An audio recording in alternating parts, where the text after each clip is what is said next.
What's up, all you awesome gamers? I'm the Governor, and this is the Console Corner Podcast, your #1 source for all things gaming. If this is your first time listening to the show, we dive deep into the gaming industry news, games, and everything in between. We even hook you up with some of the best gaming deals around with Foxy deals later in the show. Tonight is another great show we have for you. Lots of cool topics to talk about. But first, let's introduce the rest of the hosts of the Console Corner. First up, we have SheWulf. Hey guys, what's up? Oh yeah, I forgot we're doing like the quick intros. Yep. Next up, Lady Fox Firex. Oh, GKB. Hi, everybody. Next up, Mr. Nukem. Hey, what's going on? Newf in the house. And last but certainly not least, Mr. Magic Mike. Hey, what's up, everyone? Thanks for joining us in the chat, and everyone who's watching us on the restreams and the MP3s. Heck yeah. If you're listening to us live or listening to us later on your favorite podcast sites, drop us your questions so we can answer those on the shows. We always take a few every week. Don't forget the Console Corner Podcast, like Mike alluded to, is in MP3 format on most of the top podcast sites like iTunes, Stitcher, TuneIn, Libsyn, Google Play Music. Forget you, Spotify. You're pissing me off right now.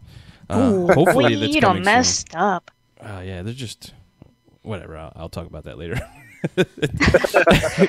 Make sure you go over there, check them out, rate and subscribe. We are still a new podcast. We've been doing this for a little while, but we're still new in the YouTube game, so everything helps us out. While jamming out on those podcasts and these great services, make sure you stop on YouTube at Gamers Knows Best to throw us a like and subscribe as well. It really does help us out, and thank you so much. All right, let's go ahead and get into my favorite topic of the week and always week. And you know what?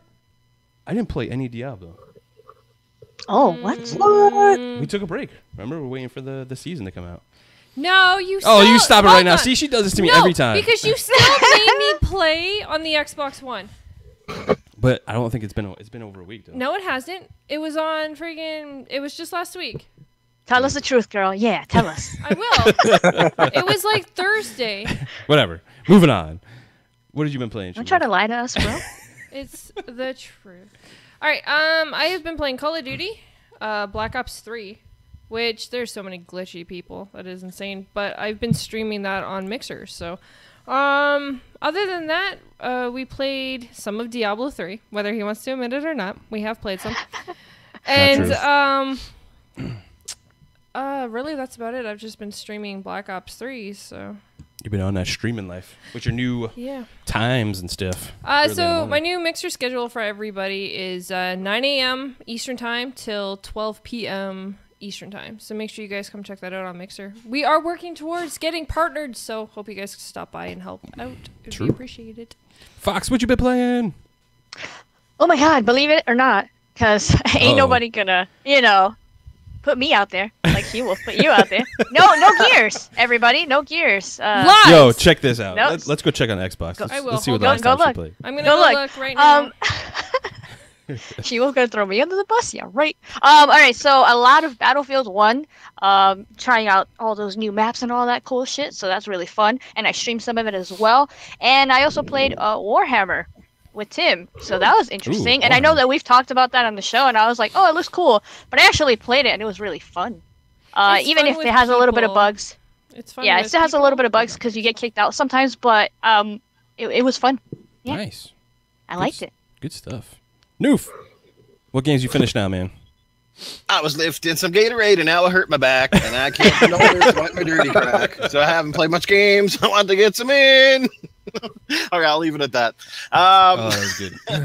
Let me see. Been playing a little bit of Super Mario Kart Deluxe. I've been playing some Gears of War Horde the other night. Haven't played that in ages. And some Battlefront and a few odds and ends, sort of like that. Just trying to catch up on some of the backlog. But overall, I haven't played a lot of games so much recently. I kind of burnt myself out when I went through that marathon on Horizon Zero Dawn. So yeah. Oh, nice. Magic Mike, what you been up to, man? Oh, man, I've been digging into a little bit of everything. I've been playing some Mass Effect Andromeda, Witcher 3. Let's see, what else did I play? I played some Forza Horizon 3 over the weekend. Started up Ori and the Blind Forest again. Got the definitive edition. I think it was like a month or two ago. They were giving away free if you had the original version. So getting an all new set of achievements, which was awesome. And God, what else? I think that pretty much sums it up. Anything else I played was minor and not too important. Nice. SheWulf said I played Diablo, so I'll just say I played Diablo. I don't think it's true, but whatever. You did. And on that note, roll the tape. I honestly haven't played much games this week because I'm working on some new stuff for the channel, new videos and new setups coming, people. New setup. Oh yeah. And there's a new surprise coming in the works. So. Yep. Lots of cool stuff. Now that I got more time, so yeah, I'm working on all that cool stuff. So yeah, I really haven't played much games. SheWulf said I played Diablo. And on the Diablo notes, everybody that wants to come play with us on the season starts, you're more than welcome to. Please, please, please, if you haven't played through the campaign, make sure you get through the campaign so it unlocks adventure mode and all that kind of stuff for you. So if you hop in later, we can power level you and all that kind of stuff and get you up there. So make sure you get your campaign done. We will be streaming that on the 20th and hopefully streaming the Destiny 2 beta on the 19th. Yep. So We lots doing of that. streams coming, guys. Oh, who did Mike's that? like, nah, that's not cool, bro. It's a beta, bro. We don't want to talk about no that's fine. Destiny. So yeah, I think some of the panel members, they want to join us on Diablo 2, I think, that night too. I hope so. So that's gonna be fun. You were doing it this Thursday, though, right? On the 20th. On the 20th. Oh, okay. I think it's the new okay, season next. starts on the 20th. So. Yeah, Gotcha. So it'll be next one. That should give me enough time to get through the campaign so I can not hold you all back. Oh Yeah, next It's Thursday, okay. not I this have Thursday. Diablo screwed me over, so I have to go back and beat the freaking campaigns now. Yeah, but literally, you could do like an act a night and be done in like just I a few days. understand that, but it's just annoying because I already did it, and with the new update, it screwed me Stop over, being so salty. I have to It's a redo fantastic it game. again. You should play it over and over and over again. No! no. Just no. All right, so let's go ahead and get into these topics. We're going to start off one that I'm going to be pretty damn salty about and not say nice things, just FYI. So Nintendo had their direct for Splatoon. They talked about the Nintendo Online app. It's going to be launching July 21st. It's going to have...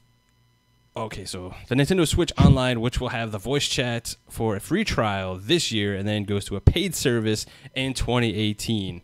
They showed some images of this stuff. It looked interesting, but it's total and complete shit. I think it's a travesty to Switch gamers. Like, I don't understand where they're going with this whole, like, phone thing. Like, I get the point of the Switch is mobile, you want to take it with you and all that kind of stuff. But still, why wasn't all this stuff built into the Switch and then use, like, your phone as, like, a hotspot or absolutely. something like that? That's what I was gonna say. Like, you know, they should just have the Switch going through Wi-Fi and use your phone as a hotspot if you're on the go. Like, that's what makes sense. But no. Yeah, and they're totally not doing that. And then we seen like this other picture from the Hori headset stuff with an image with this in between thing, and it's got like 40 cables, and I'm just like, what? That shit's worse than the Kinect adapter. Well, it's not even just that. Like, you have to, like, you're pretty much, so you're gonna have your headset on. So, okay, so say you're sitting at an airport or something, you have your headset on, then you have this little thing that's connected to that, and then you have another cord that's connected to your phone, so you're going to have like two of these things sitting on a table beside you or on your leg or something. Then you're going to have another one connected to this, like, really? And it's just to get the audio and the chat together in the same yeah. headset. That's where they failed, because nobody's gonna do that when they're on the go. They're just they're gonna say forget it, or they're probably gonna use Discord on their phone or a Skype app or something like that instead. I'd go with my Xbox app and everything else and just do that. Well, yeah, that's if you're home, but like, what about those other people? They're on the go. Like, that sucks. I can see Skype becoming a very popular. Well, even Discord. Like, you still have Discord. Yeah, that's what I'm saying. You still have. There's all these other apps as well, like WhatsApp chat and like any of these other ones that have where you can actually talk. I'd rather do a freaking cell phone call. Might as well, yeah. What? Who does that anymore? What? What's Be like, dude, get out of the game chat. Just give me a call. Yeah, it's not worth it. just call me, bro. Like, Just call me, bro. I don't Yeah, understand pretty it. soon you're going to need like a suitcase and a bunch of accessories to take with your Nintendo Switch, which really are going to kill the portability of the whole thing. Like, I just don't understand it either. You know, in this day and age, to come up with such a backwards, antiquated, style system to play games and interact with people is just weird. I mean, Nintendo still uses friends codes and a lot of that crap too. Yeah. Did I mention already? My God. $99 for the games coming this fall in Canada. Newf loves that. Yeah. Newf loves that. That's the other thing too, is like you see all these other platforms like the PS4, the Xbox One. They've been doing this stuff for, like, you have things that you can copy shit off of. Let's be honest, they all do it to each other. Like, go copy their shit, make it into the Switch. Like, why is this a big deal? Like, I don't understand. Well, I mean, and how much more expensive could it have been for them to put Bluetooth in there and just have, like, a regular, like, Bluetooth adapter that you could get for your cell phone, connect that to your Switch, and it doesn't make any sense to go this route. It's so convoluted. It's not even that, though. You have, like, they seriously have wireless built into this thing so that you can travel with it. How hard it would have been just to put an app right into the Switch, allowing you to have headset mobility. Like, that makes no sense whatsoever. You are literally an app-built company. Yeah. Like, you have cell phone apps, you have Nintendo DS apps, you have Switch apps. Like, and you're telling me you can't just have an app that you can download? Like, okay, fine, you don't want to have it into your games? Whatever. Have an app that you can actually download onto the Switch. So you just plug your headset in, and you have to, like, put it in the settings or some crap like that. Well, like, you know what I want to see? ridiculous. I want to see them redo that original, like, Switch launch commercial with all those people, like, going up to rooftops and going out to the playgrounds and stuff like that with all these wires. Yes, exactly. Oh my God. They got like fanny packs with all the wires. but they in didn't them need and to stuff. do that because all of their friends were with them. Well, all right. Sorry, So Nintendo, that's not everyday life anymore. People like to sit at their own home and play with their friends. Yeah, people like playing online. It is what it is. It's true. like, what about data caps and all that kind of stuff? Like, are you actually going to use your phone to like do any of that stuff? I wouldn't. I'd be like, hell no. Well, that would suck for people who don't like have to pay for like minutes and all that other kind of stuff. Like, what's gonna happen to everybody? Like, especially kid. Like, think about the fact that so Nintendo's one of their biggest thing that we all know about is yes, they're trying to obviously hit the adult players, but at the same time, it's also like teens and young adults and stuff like that that are going to be playing the Nintendo Switch, and most of them, their phones, like for teens and stuff, usually their parents are paying for. So there's usually a limit there, which means now I'd be like, yo, kids, I love you, but you ain't playing this. Ain't happening. it's Well, essentially, it's going to make everyone who's using this mobile option try to find a Wi-Fi hotspot. So basically, you're mobile, but you're still not mobile in the end. Yeah, exactly. Exactly. Yeah. More wires than the freaking PlayStation VR, and this is supposed to be a portable? What? And I mean, it does look get like the that. memo. And even if you're not portable, don't you still have to use all this crap if you're trying to do their voice chat from home? Like, if you have it in the dock, don't you still have to have like all these wires connected to it and everything? Yeah, like it doesn't even go off the Wi-Fi. It is the only way that you can use. You have to use the cell phone app. Yep. And then, like, here's the thing: like, if it doesn't really take off this year, and then next year they're gonna be like, hey, this is a great idea. Let's pay for a fucking service that nobody's fucking using. That's the other thing. Yeah. What are you gonna do? Like, are you gonna pay like? But that's the thing. That's why it's free now. They want you to. They want people to try and get hooked on it because there's other features in that app that you could do besides only voice chat. You could like purchase things from certain games. They do have like their little game hubs for each game. And then on there as well, it saves or somehow you could grab, I guess, cloud. I don't know. You could grab your clips and stuff from your recent games. Oh, So there's other does features that as well, mean- and that's why they're going to try to grab you as. Does that mean we're going to see Xbox start charging us for everything that they already give us for free? Like, that's literally exactly what's going on. Like, Xbox and PlayStation both already give you party chat for free. They already give you the DVR for free. They already, like, have where you can go in their store. You Mike's keep like, saying no. Mike, just jump in, bro. You got to pay for Xbox Live to get the true, Xbox you do. DVR to upload your clips. You got to pay for Xbox Live to get the... But you're not using your cell phone, so there is a difference. Like, Yes. yeah, you have your yearly subscription, which eventually the Switch app will go into yearly subscription. You don't have to have Xbox Live to be in party chat. You can be on PC and be on the app. All you want. Okay. But your game It's just DVR over for now. Xbox doesn't upload to anywhere if you don't have Xbox Live Gold. True. It's Okay, true. but if you record a So clip, technically it's but not if you free. record a clip, you still have your clip. It's still there. You can still download it. Yeah, it's like locally or whatever it's going to be. I don't know. Yeah, it's in Right. the system. Yeah, but only has a limited amount of storage. Doesn't Yes. matter. But Mike is Still- right, it's though. You still have to pay there. for Xbox Live. Yes. If you choose to, but there a lot of these features are still. But I would rather free. pay for Xbox Live than a mobile phone app. Well, no, like obviously. And you then are how much is still- that going to cost? Like literally, how much is that going to cost? What is We have anybody's no estimations? idea. Like if it's more than 99 cents, I'm going to be like, fuck yourself. No, I think it's gonna be like I bet you anything it's gonna be $9.99, just like all the other starter. Like they're Now is that a one-time They are fee, or is that no, a I bet you monthly, it's gonna or be is that- monthly. I bet you it'll be monthly because they're treating it. They are literally treating this exactly like Xbox Live and PSN. Yeah. They are. I they're think it's going to treating be it either exactly monthly the or same. yearly subscription. Oh, terrible Nintendo. Nintendo. But And the they will treating more it, but it important ain't. thing is, no matter how crappy the situation is, everybody's still going to buy a Switch because it's Nintendo and Oh, the yes, Switch they're is doing Well, definitely it. I can Switch. see them yeah, buy the a Switch, but console. I don't see them Yeah. playing with their friends.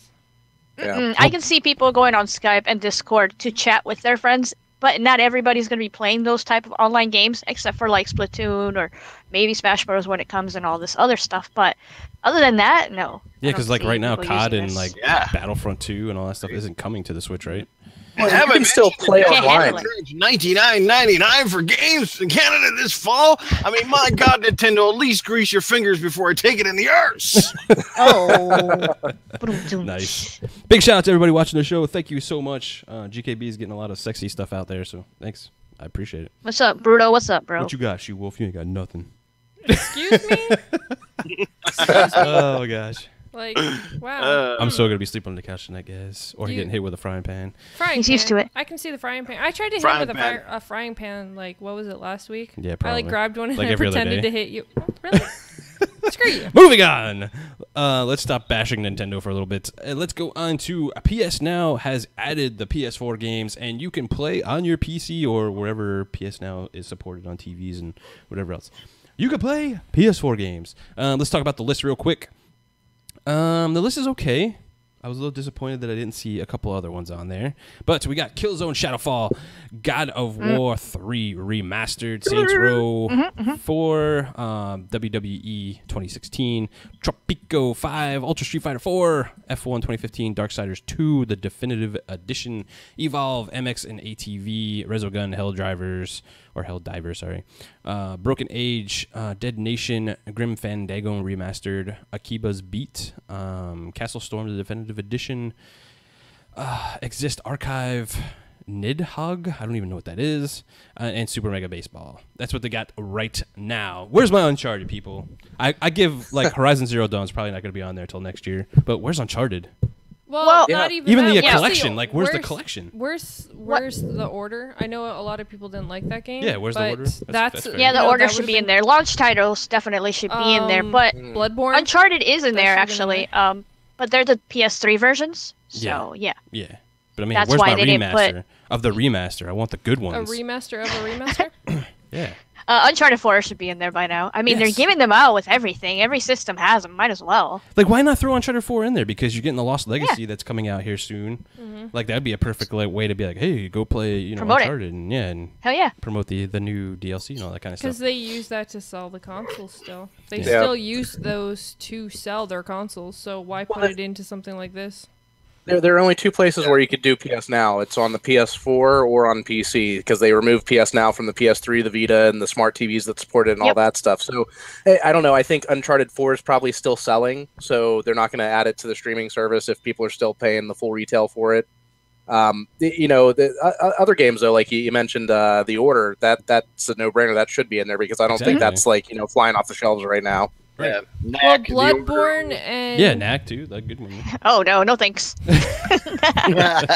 there's quite a few of them that I think should be in there that they just really didn't put in. And Oh, you said Bloodborne? I think you said yeah, I said That's a good Bloodborne. one. Bloodborne Yeah, that's a should good have one. been in there because, like, Yeah. let's be honest, there's a lot of people that play it, but at the same time, it's not a huge seller anymore. Yeah. And I think putting games like Bloodborne or The Order, Bloodborne, yeah.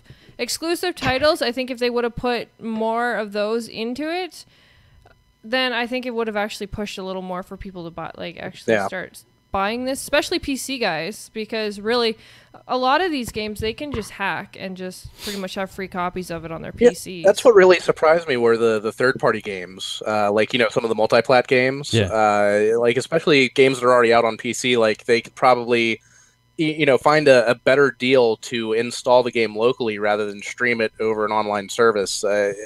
I mean, let's just face it, no matter how good your internet is, like your streaming service is going to be limited by the servers and how much internet traffic is going on that day.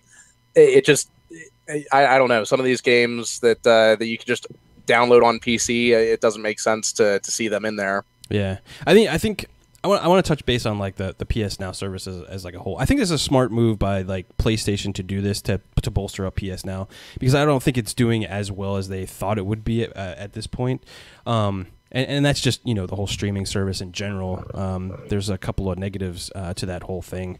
But I thought it is a good... They spent a lot of money on Gaikai and all that stuff, and they need to turn a profit on their investment with that whole thing. So I think this is a good idea going forward. Well, if they want to turn a profit, they got to get the big games in there. That's what's going to get people to use the service. Yep. But I think... Yeah, I mean, adding Uncharted and all that stuff is going to get people on board, but I think going forward, I think Microsoft with a Game Pass is, I think, going to be like the industry standard going forward for this type of service. Like, and let's be honest, like Microsoft totally ripped off Netflix. That's exactly what Netflix does. Yep. But I think that was the right way to go. Like, you're getting 100 games or whatever the amount of games that you're going to be doing. There's no streaming involved, so you don't have to worry about like lag or anything like that, or fast internet speeds or anything of that nature. You can natively install them on your machine and all that kind of stuff. And I definitely could see maybe a restructuring of PS Now later on down to even resemble Game Pass. And I think that would be a smart move on Sony's part to go ahead and do that, because I think that's a better move and a better prospect going forward. Oh, and for a couple of people that I've seen around Twitter that said it's not like Netflix, you can download Netflix movies to your PC and watch them anytime you want. Yep. They do actually allow that now. So technically, yes, they did actually kind of rip that off. But in all, I do think that Sony should have actually made it where you can download the game, because having just a stream service, if you have really bad, like you guys said, bad internet, your game's going to really suck. But when you can download it directly into your system, then it's feeding more off of the system than trying to just feed off of a server. And I think that's where a lot of issues come in. Whether it's just a single-player game or not, you're still running off of a server base instead of off of an actual console. And that's where Game Pass is going to succeed higher than PlayStation Now is. Especially being on PC and trying to actually get the PC guys when, like Mike and myself has pointed out, third-party games, they can literally just go to Steam or wherever else and just download a free game, and they have it already. Good point. Anybody else on the PS Now? It's a good idea. I mean, I like where they're going with it. I mean, at least I'll give them some kudos for opening up their library and giving more people a chance to play. You know what I mean? At the end of the day, there's still a lot of titles out there, especially with so many games being on the market, that often don't get played or experienced, especially when they're older. People are just picking up, say, an Xbox or a PlayStation Now, for example. Like they might have missed out on a lot of the launch titles and things like that. So, I mean, overall, it's still a pretty good proposition. It's not as good, I don't think, as what Xbox is doing with the Game Pass, but like I said, step in the right direction. And it's also nice now that it's a little bit of a slap in the face to everybody that kind of made fun of Xbox for saying, hey, your games are on PC, so we don't need an Xbox. So that kind of argument is now a little bit defunct, and we'll probably only go that way a little bit further on. So I always thought like that was a dumb argument anyway. I mean, even back in the 360 and even before that, like a lot of games were on PC and console. I mean, console exclusive is a console exclusive regardless. PC, Halo started on PC as well. A console. It really isn't. If you can take it apart and add new pieces, it is not a console. A console is a box made directly just to be played on. You're not to alter it. I think going forward, they're blurring the lines, but whatever. They are starting to blur the lines now, but then those won't really be consoles either. Yeah. For me, though, like, I agree that this option is cool. For me, the option is good, so that's nice, but I don't care for PC, so for me, like, at the end of it all, I don't care because I play on console. Yeah, for sure. So I don't play PlayStation Now on the PS4 here why would I even bother to go on the PC and do that? So, for me, I mean, it's nice for others, but I don't care for it, not one bit. Yeah. I mean, Game Pass and PS Now is not for my type of gamer anyway. We usually have everything, so Yeah. I don't really see me affording or spending, $10 or whatever it is a month to go ahead and get that service. But let's go ahead and move on to another awesome topic. Steam drops the biggest ban hammer in recent history. Valve banned over 40,000 Steam accounts for cheating on July 6th, making it the single largest ban hammer the company has ever deployed. As reported by Dot Esports, the mass banning was spawned by Steam Summer Sale and coming to a close. Allegedly, players were buying these games at a discount, and the Steam accounts were going ahead and testing all kinds of cheats and stuff. The Valve anti-cheat software, VAC, grabbed the shit out of them and banned the crap out of them. Kudos to Valve for doing this, because you can get a lot of backlash from this. When get banned and all that kind of stuff, it can get twisted and all that other kind of stuff, and being like, oh, you're banning gamers and legit gamers and this, that, and the other. But no, these people are actually cheating, so fuck them. They should be banned. Oh yeah, absolutely. I don't think there's any question behind that. It's a really interesting commentary on the PC gaming crowd, though, as a whole. We always hear I'm a primarily console gamer, as you all know, so I hear from PC guys all the time, get a gaming PC, you get games cheaper. Steam has these great sales, but then look at the crowd that's buying these games up at that cheaper price. They're the same crowd that's cheating on these games. 40,000 people getting banned because of a summer sale, that's crazy. Yeah, it's insane. And then going and buying these games just to implement cheats or seeing if your cheats even work. I'm like, bro, really? Yeah. That's what video games come to. Games. Yeah, exactly. How are you enjoying any video games if you're just going to constantly cheat at them or do whatever? It doesn't make any sense to me. But, okay, so my only thing about this is, what about those gamers that say, for instance, the one that beat Prey in 7 minutes because he cheated? There's no way around that. He cheated. He glitched it. Same with these Destiny guys. But it was the glitch implemented in the game. Is it a glitch that was in the game when it was launched, or did he create a glitch to? I guess that's the defining factor. Yeah, I guess I see what you mean. Yeah, if you're exploiting a glitch that's in a game, then you really technically can't fault the player for that. It's there. That's on the programmers. You fix it, and maybe you send out just a little bit of a warning, but that's on them, right? But as far as going out and making a certain mod or a pack or something that gives you an overall advantage, it's just craziness. And it's just amazing how far people will go these days to cheat. And for what? It's not like at the end of the day you're winning $40,000 or you're getting some significant trophy. It's like what, for statistics online, just to say I'm number one in the world, and then how can you sit back and feel great about that knowing that you cheated your way to get there? I don't get people. It's just stupid. Well, to people in the chat, they find it fun, and they actually find it to most of the people that cheat is because they're trying to actually do it. That they find it thrilling to obviously do certain things in a game and become better or whatever. But the thing about when it comes to cheating, chances are those accounts were probably off accounts of what accounts that they probably they talked about that in the article too, and they also banned their legitimate accounts too. Well, the only way that they could do that is if they ban their IP address. Well, yeah, they figured it out somehow. If they're banning IP addresses, then okay, that covers. I wanted to because I see the chat going off in there, and they're like, "What is the percentage of that based on the millions that are on Steam?" And I don't think that's what you really need to be concerned about. 40,000 is still a large number. It sets a precedence to being Steam's not banning everyone or millions and this, that, and the other, but it's showing that they're not going to put up with it. That's the big thing you need to take away from this is, it's a small number comparatively to all the Steam users and all that kind of stuff, but it's holy shit, they're not fucking around. You're going to cheat. You're going to get fucking banned. That's the kind of thing you need to take away from this.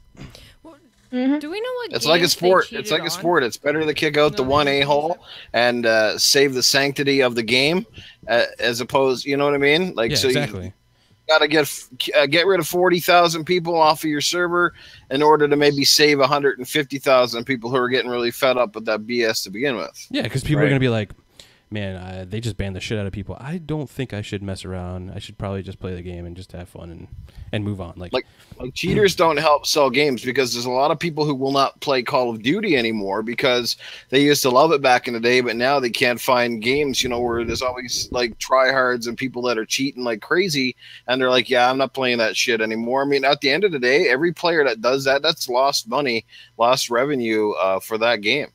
Yeah, exactly. And I'm glad Steam is stepping up and banning the crap out of people that are doing that kind of stuff.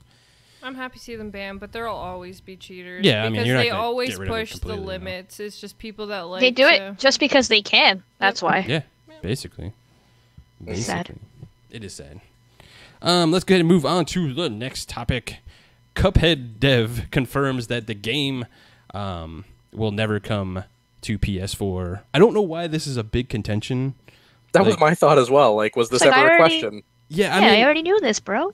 Yeah, I mean, it comes from like a NeoGAF user that was like, I guess the wording since the game's been out has been kind of a little dodgy or not like quite saying, hey, it's only going to be on Xbox. And that's a fair critique for Xbox because their messaging has been kind of wonky in the last few years and all that kind of stuff. They're doing much better now, so kudos to them.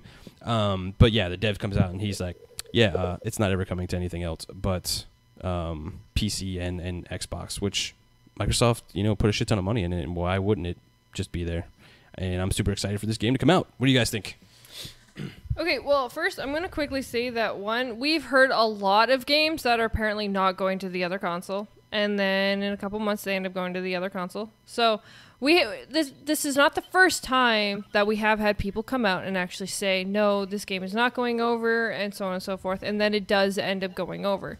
So one, it's cool for Xbox because obviously that means that's an Xbox exclusive, which is always amazing for Xbox gamers. But just because they came out and said that now doesn't mean that could change later. And I still always resort back to the more the game sells, the more that means there'll either be DLC, updates, or a sequel. So I'm always more about selling games to as many gamers as you can than whether it's an exclusive or not. But that's just me. Yeah. Interesting. Well, I mean, a lot of the PS4 hardcore crowd, has a $5,000 gaming rig as well, so they'll be able to play this game. It's not a big deal. Yeah, I mean, they pretty much said just about everything on PC, like even Linux versions and all that kind of stuff are coming down the pipe too. So yeah. Just go grab it on PC if you don't want an Xbox. Like I said, man, at $20 for this game, it's an absolute steal and something I think everybody should at least try. I mean, support a game that's really unique, that the developers have obviously been showing a lot of love and attention to it. So, these are the kind of indie devs that really, deserve our support because you can see that, they really care about their product. They're not trying to just toss a little gimmicky game out there and hope that it catches fire. And I'm with SheWulf.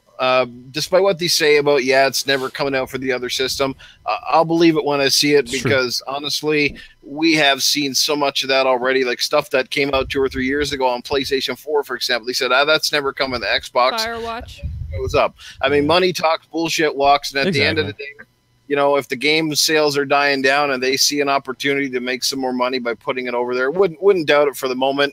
But in 2 or 3 years' time, is anybody going to really care if Cuphead finally does come out for PlayStation 4? Who knows? Yeah, I kind of agree with that to an extent. Like, there's certain games that I'm like shouldn't be exclusive. I think like every gamer out there should experience them, like Inside and all that kind of stuff. Like, they're just great experiences that everyone should, no matter what the platform is. But like Stinger in chat was saying too that Microsoft went ahead and put up a lot of money on this, and they just had an interview recently about like the development stuff, and now since they retweaked the game and went back and just redid a whole bunch of other stuff and actually created their vision from the get-go, because the ones that you were playing like from E3, like the boss battles and stuff, was actually a cut down version of the game, and now the game that's actually going to release is the one they really dreamed about making. So wasn't much the game more originally supposed to be just like a boss rush type of game, and now they're adding in like full levels and platforming and all that stuff. Yep. So I mean, so Microsoft's putting up the money. I think they afford the right to, hey, it can only be on this console for a certain amount of time, or whatever the case may be, or exclusively. No, I mean, they kind of did that with Rise of the Tomb Raider, but it was still timed for a year, and I was okay with that. I love that game, and I mean, it went over to the PlayStation. It did okay. But I still loved it. That's actually what I wanted to point out, Fox. Like, Rise of the Tomb Raider, like, people are pointing out in the chat that didn't Microsoft fund Cuphead? Yes, but they funded a lot of games, like, let's go, for instance, Minecraft. That is heavily funded by Microsoft, but guess what? It's on everything. It's on everything, yeah. But that's my point, though. They own it, and it's still on everything. So just because Microsoft funded it and they are fully backing it does not mean they're going to keep it on that console alone. Because, you know, Phil has come out and said that he's more about getting the games to the gamers, not just keeping things exclusive. So he has come out and said that. Same thing with, was it Dead Rising 4, I believe? They helped them do that, and that's coming out on PlayStation later on sometime. I don't even know. Yeah, give a year. Like, hold it on Xbox for a year. Maybe next Christmas. The more consoles a game shall take, the more money the publisher will make. Exactly. Yeah, to Phantom Points, to everybody else, Microsoft is totally helping fund that game and making it the realization of the developers and stuff. But to Phantom's point, it all does depend, and what everybody else is on the panel, it depends on the contract they sign. Yep. Was it a limited time thing? Is we it just don't a couple know years? Yeah, we don't know. We'll never know that unless they actually come out and say, hey.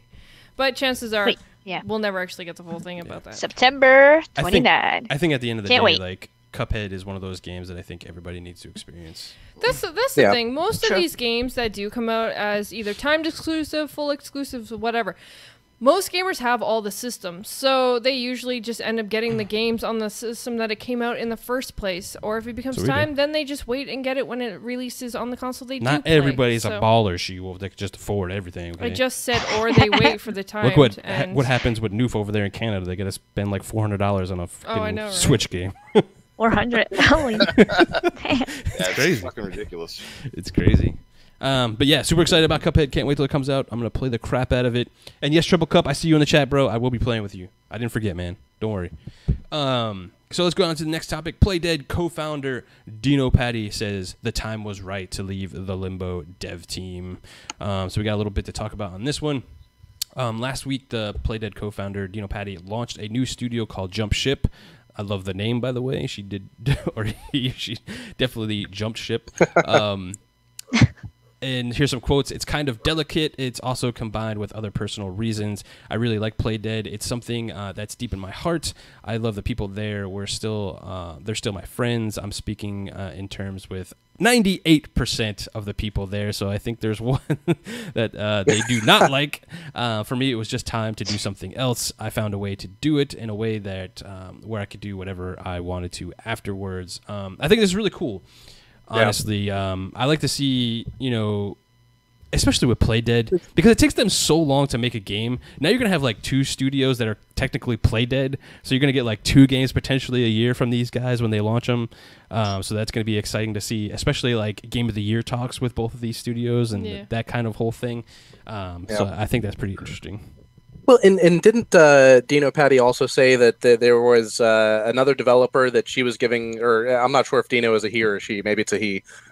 They were giving like some advice, like helping them develop a game, and I see this as more of a developer following their passion for making games rather than sticking to their studio because of a business relationship. It kind of makes me wonder if Playdead Studio maybe has changed, just in their outlook about everything because they've become so popular with these 2 really great games that they've released. Is the popularity of their studio creating some sort of a wedge between Dino Patty and the rest of the studio itself? That's a good point. Like, the studio became more about the money than the art of the game and stuff. Yeah, that was how I took the quotes that Dino gave and everything. That's what I was like kind of reading in between the lines, was like, this is turning into more of a business, whereas it used to be just us striving for the art.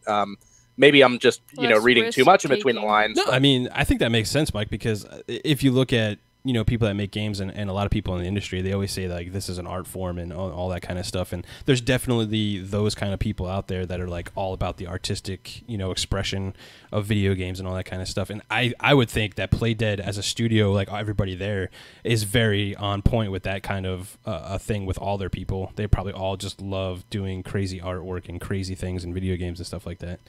But yeah, I could definitely see as they become more popular, more money is getting thrown at them to make games and all that kind of stuff, it becomes more of we got to do this for the money instead of like what really means. Well, yeah, it becomes most of the AA or AAA games that we see that don't take those risks. They don't push the boundaries anymore because they're more about making sure that they sell their game instead of trying to create something new. But see that the other thing is with that right there is, yes, you're right.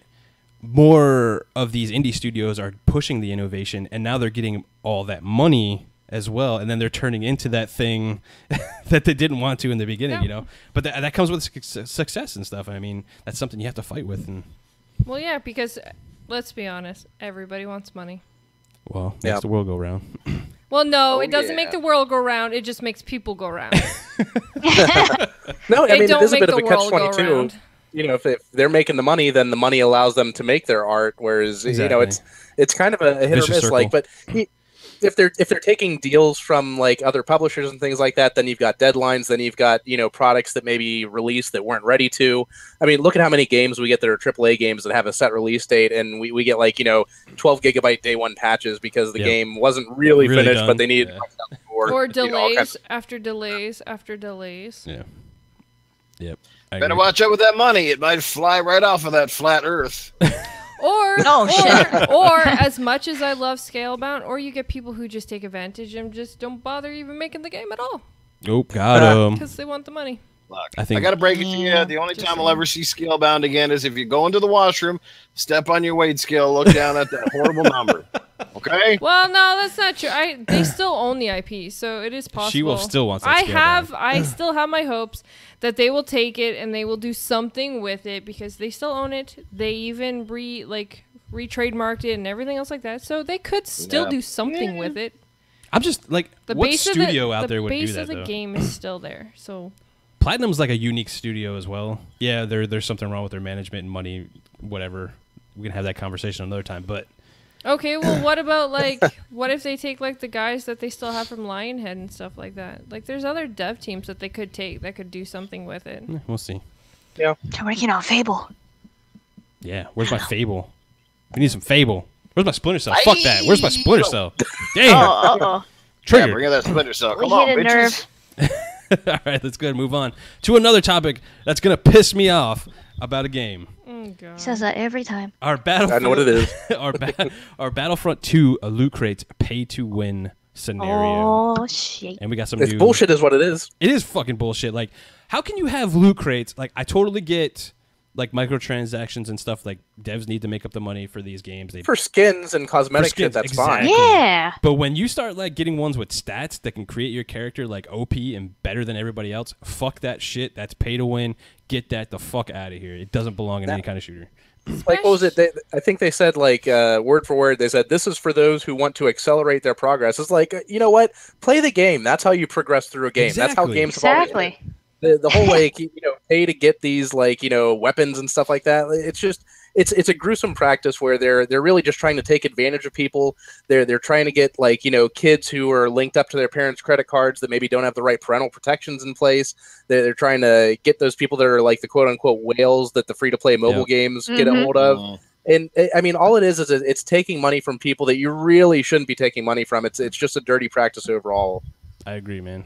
Well, it's not even. That's it. I can't wait to play this laziness. Game. Dude, I know. I'm still getting this game. I'm just not going to support these transactions. The thing is, that's just laziness. You are going to see a lot of like, say the big YouTubers. A lot of them that like play multiplayer.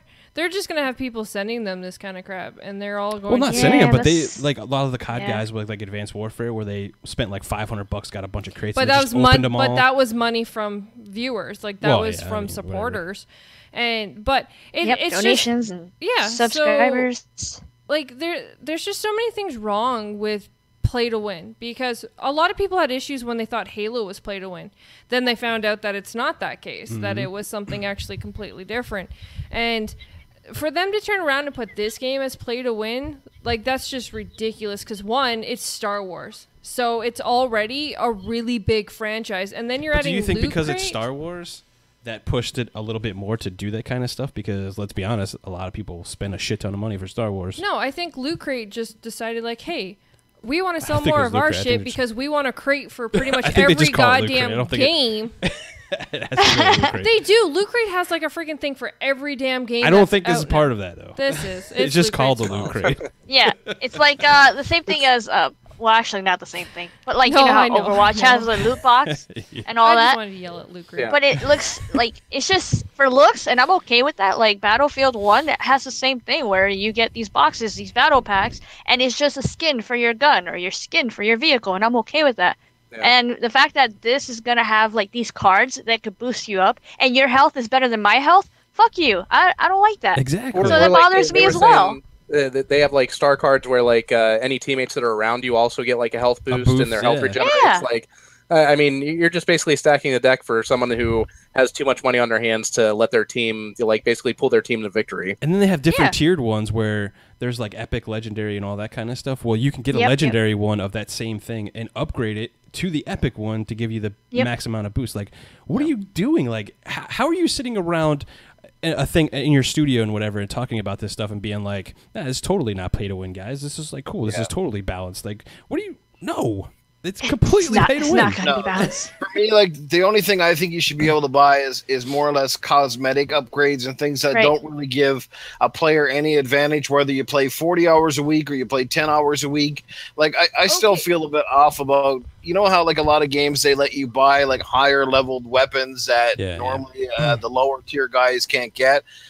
Like I'm a little iffy with that even still, but at the same time it's, you know, I don't know, like that one's a little different because at least the weapon is accessible to everybody in the game. It's not like you're going to buy a weapon that say you can only get it if you're paying for it, that sort of thing. But- you know what I mean? My only Yeah. thing is do we know exactly how this system is going to be implicated? Because, okay, I'm going to bring this back to Halo because, You can earn as I said, the loot crates, Okay. but you can also pay for them. okay, but see, Yep. my thing with Halo, okay, so let's just go to Halo for a minute because they're one of the best examples because they were being, they got ridiculed really badly when they first found out that they were going to have their system. Now, when you get those cards and you unlock their things, you do actually get like, you do get vehicles and guns and stuff like that. However, when you're in the game, you can't just use them. So it's not like anyone can just That's up the and difference use with them. these ones. These star cards you can equip in like one of the slots in your character before you start the game. You Yep, can't and do some of it them are boring. permanent, so Yeah, you some of them can are keep permanent. using them over and over. So Yeah. then that's where That's where it becomes the whole pay. That's where Yeah. the whole pay to win came from. Was what? Yeah. well, that's what I wanted you to explain, just so like our viewers and stuff like Yeah. that can actually see that there is a difference on how wrong they're doing this because you take Yeah, Halo. you're right. Like because if you go with the Halo thing where you have to actually earn it in game. Well, yeah, and then go your and pick, team, Yeah, your yeah, whole yeah. team has to earn Yeah, that makes more sense. Yep. those levels gotta level to up. be able to use those. And if you don't have the levels that your whole team helped you get, you can't touch that stuff. Right. Which is a great because that's not really play to win. That aspect No, it balances out, Yes, yeah. it does balance. But if you can just like obviously pay a whole crap load of money and then be able to equip this stuff And permanent or- ones that you. yes, Right. then no, like you can that scrap is other just ones and get straight more. Up, like It's crazy. That's bullshit. I mean, Well, look at and the Han that- Solo like gun like from the first Battlefront. Like that Oh, thing was wasn't that OP like a as pre-order crap. thing? Yeah, it was like Yeah. pre-order, and it would just destroy Yep. and wreck people. Like that's you could the kind of eventually thing- earn it. Like you could you eventually could get eventually. that weapon unlocked. But yeah, day one, people that had that from the DLC, they were just like tearing people apart. And that's the problem with these loot crates. You know, on day one, somebody could go and drop $500 on these and like have tons of legendary stuff that like someone else would take weeks to earn. Mhm. Well, It's just especially when you get those jackasses that pretty much just don't care and just do this kind of stuff just because they want to be better and just want to be able to go in and kill.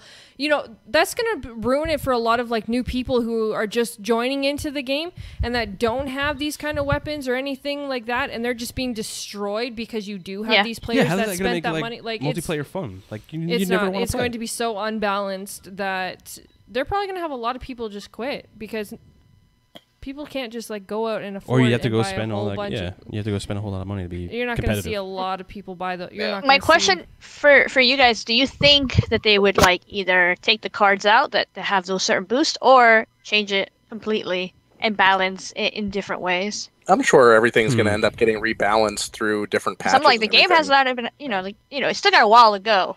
And yeah, it's got time. Like, there's definitely balancing issues that I think they're gonna work through, but I don't see them taking it away because like the microtransactions, that's like too lucrative for them to like. No, we're not gonna do it now. Like at this point, like I think that's why they waited so long to even like show this stuff because they're like, man, people are gonna get fucking pissed off about it. And all of these reasons here, my friends, are why Call of Duty 2 on Xbox 360 still remains one of my top shooters of all time because it's a simple, purebred shooter where every single player gets the same optional weapons right from day one, right out the gate. So it comes down to how well you can strategize and how well you can shoot. Nothing more, nothing less. I love that shit.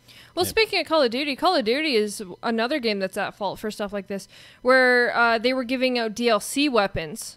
So, like, you had, like, these really, like, strong, badass weapons if you pre-ordered the game. Advanced Warfare was pretty bad with that. Yeah.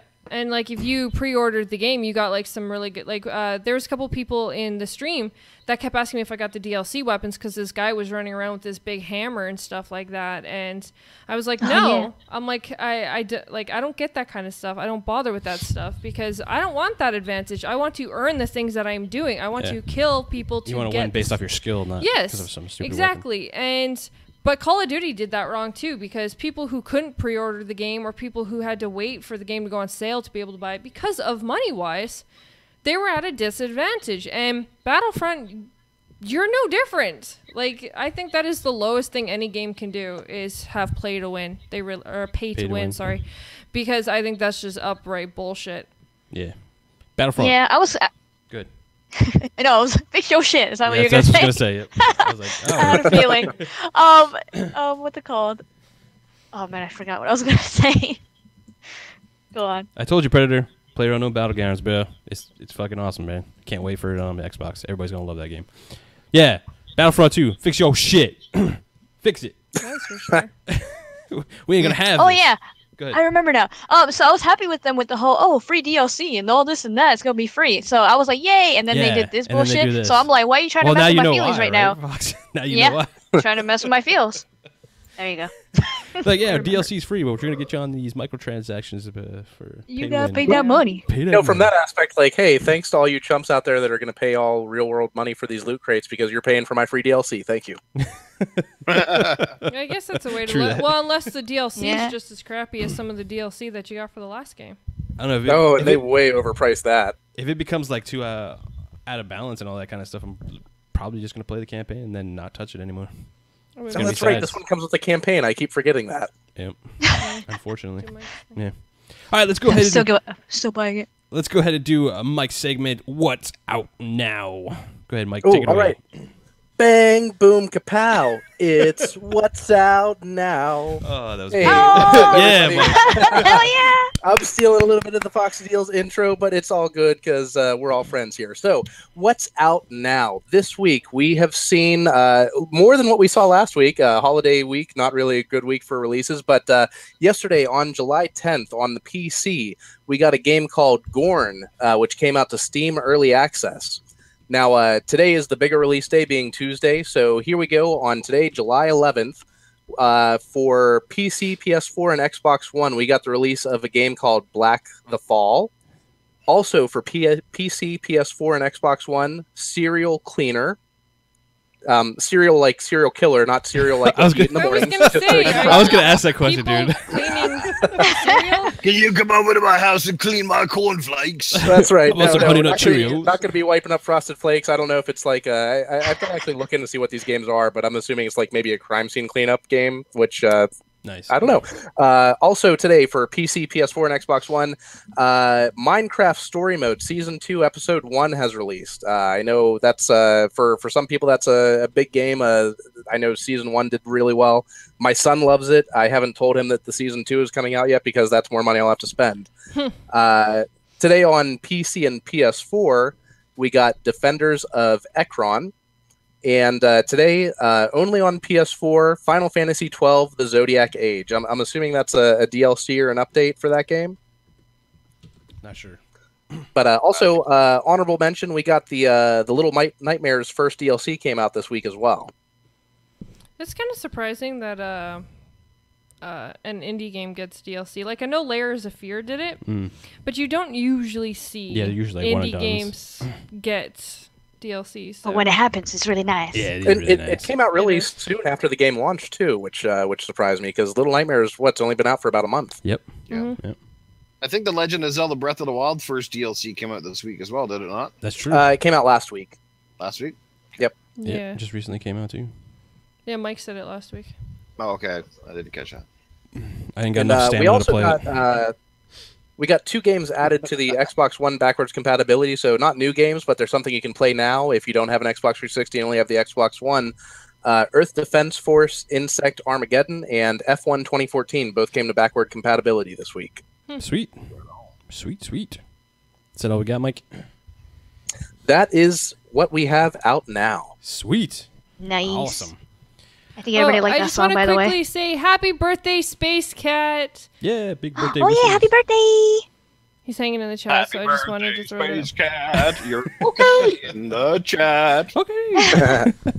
Oh my god, it's so great every time I hear the voice now because I know that's not his real voice. I've heard the real Space Cat people. Yeah, you're ruining it. Don't ruin the illusion. That's not. I think like a lot of people know. It's been like a big joke like everywhere now. Can you guess his real voice?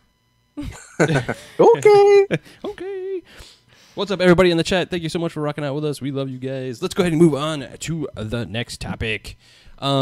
I'm going to take a little bit of credit for this, for the CC fam and all that kind of stuff. We talked about this a couple weeks ago. We kind of broke the news, so to speak. Shadow of Mordor now lets you bring your top nemesis and follower to Shadow of War. So, Mike, you're totally screwed, bro. You ain't going to be able to... They made it so it's never going to beat the first boss of Shadow of War. I'm not going to be able to escape Orlok the Neckbreaker. He's too overpowered right now. I'm going to have to start a new game in Shadow of Mordor just so that I can get rid of him, wipe him out, and actually import like a save file where I knew what I was doing. I mean, this guy, he was one of my first... One of the first ones, yeah. He was like one of the first ones where I didn't pay attention to his weaknesses. I didn't chop off his head the first time I beat him. And he just kept coming back. And I killed him 7 times, and he just keeps coming back more and more powerful. And now now he's got 10 little minions and everything. And it's just like, oh my god, I'm not even looking for this dude. I'm going for somebody else. And he shows up, and he's just hanging out with them. And I'm just like, son of a bitch, it's Orlok again. God damn it! I can't escape him. Every single person in Sauron's army that I'm trying to kill, Orlok is hanging out with them. He's buddies with everybody. It's nuts. Okay, that's my rant. Okay, well, on his side of the rant, I just want to say that just for games in general, this is outstanding. Really cool. This is like a step forward to what I think it's we outstanding, could see. but I'm totally with Mike on this. Like, you're gonna get fucking well, wrecked. Yeah, you are. You're gonna play the game over. But this is giving people a good reason to go and play the first one, and it's definitely for sure. It's bringing so most games usually when you get a sequel or something. Once you've played the first one, that's it. It's kind of done, and you go into the sequel, and then you play that one. But this, it's actually tying the two games together instead of just a story.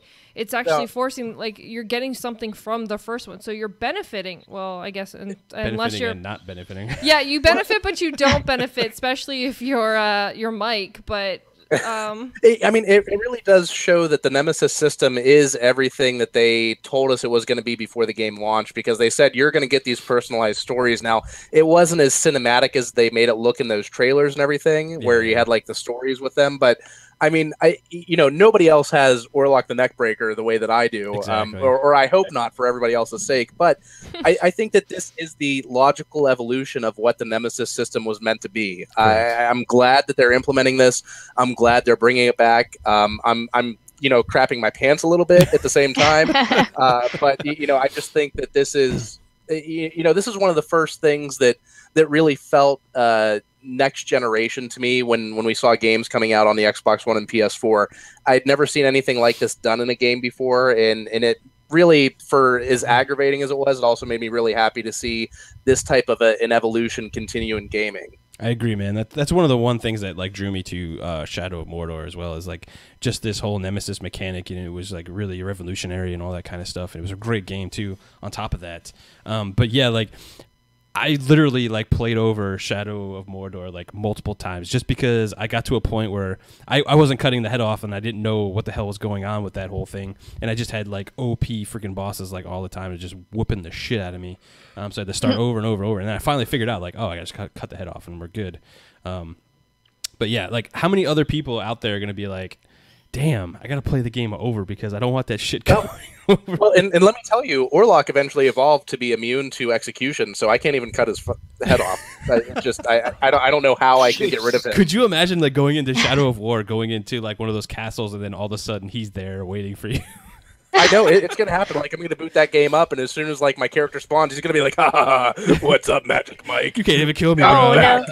no. But that's what's cool about it though, is the It fact is, that but- like as much as that sucks, like as much as obviously having something like that come after you does suck, it's still the fact that you're bringing all that hard work from the first one into the second one. Like you're actually bringing it instead of just simply, he's there, like he's in the first one, whether you hate him or not, he's still in the first one.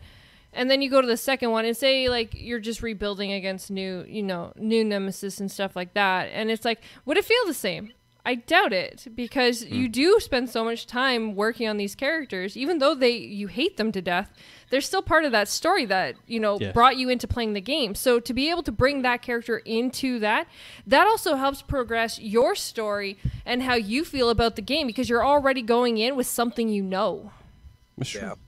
Well, like the gameplay that we saw, if he's at the first like major base that I'm trying to take over, where they've got The very the first boss. one. I want If to he's see you stream this game, because I want to see him come after you. Well, like what was it? They had the midway, like halfway through it.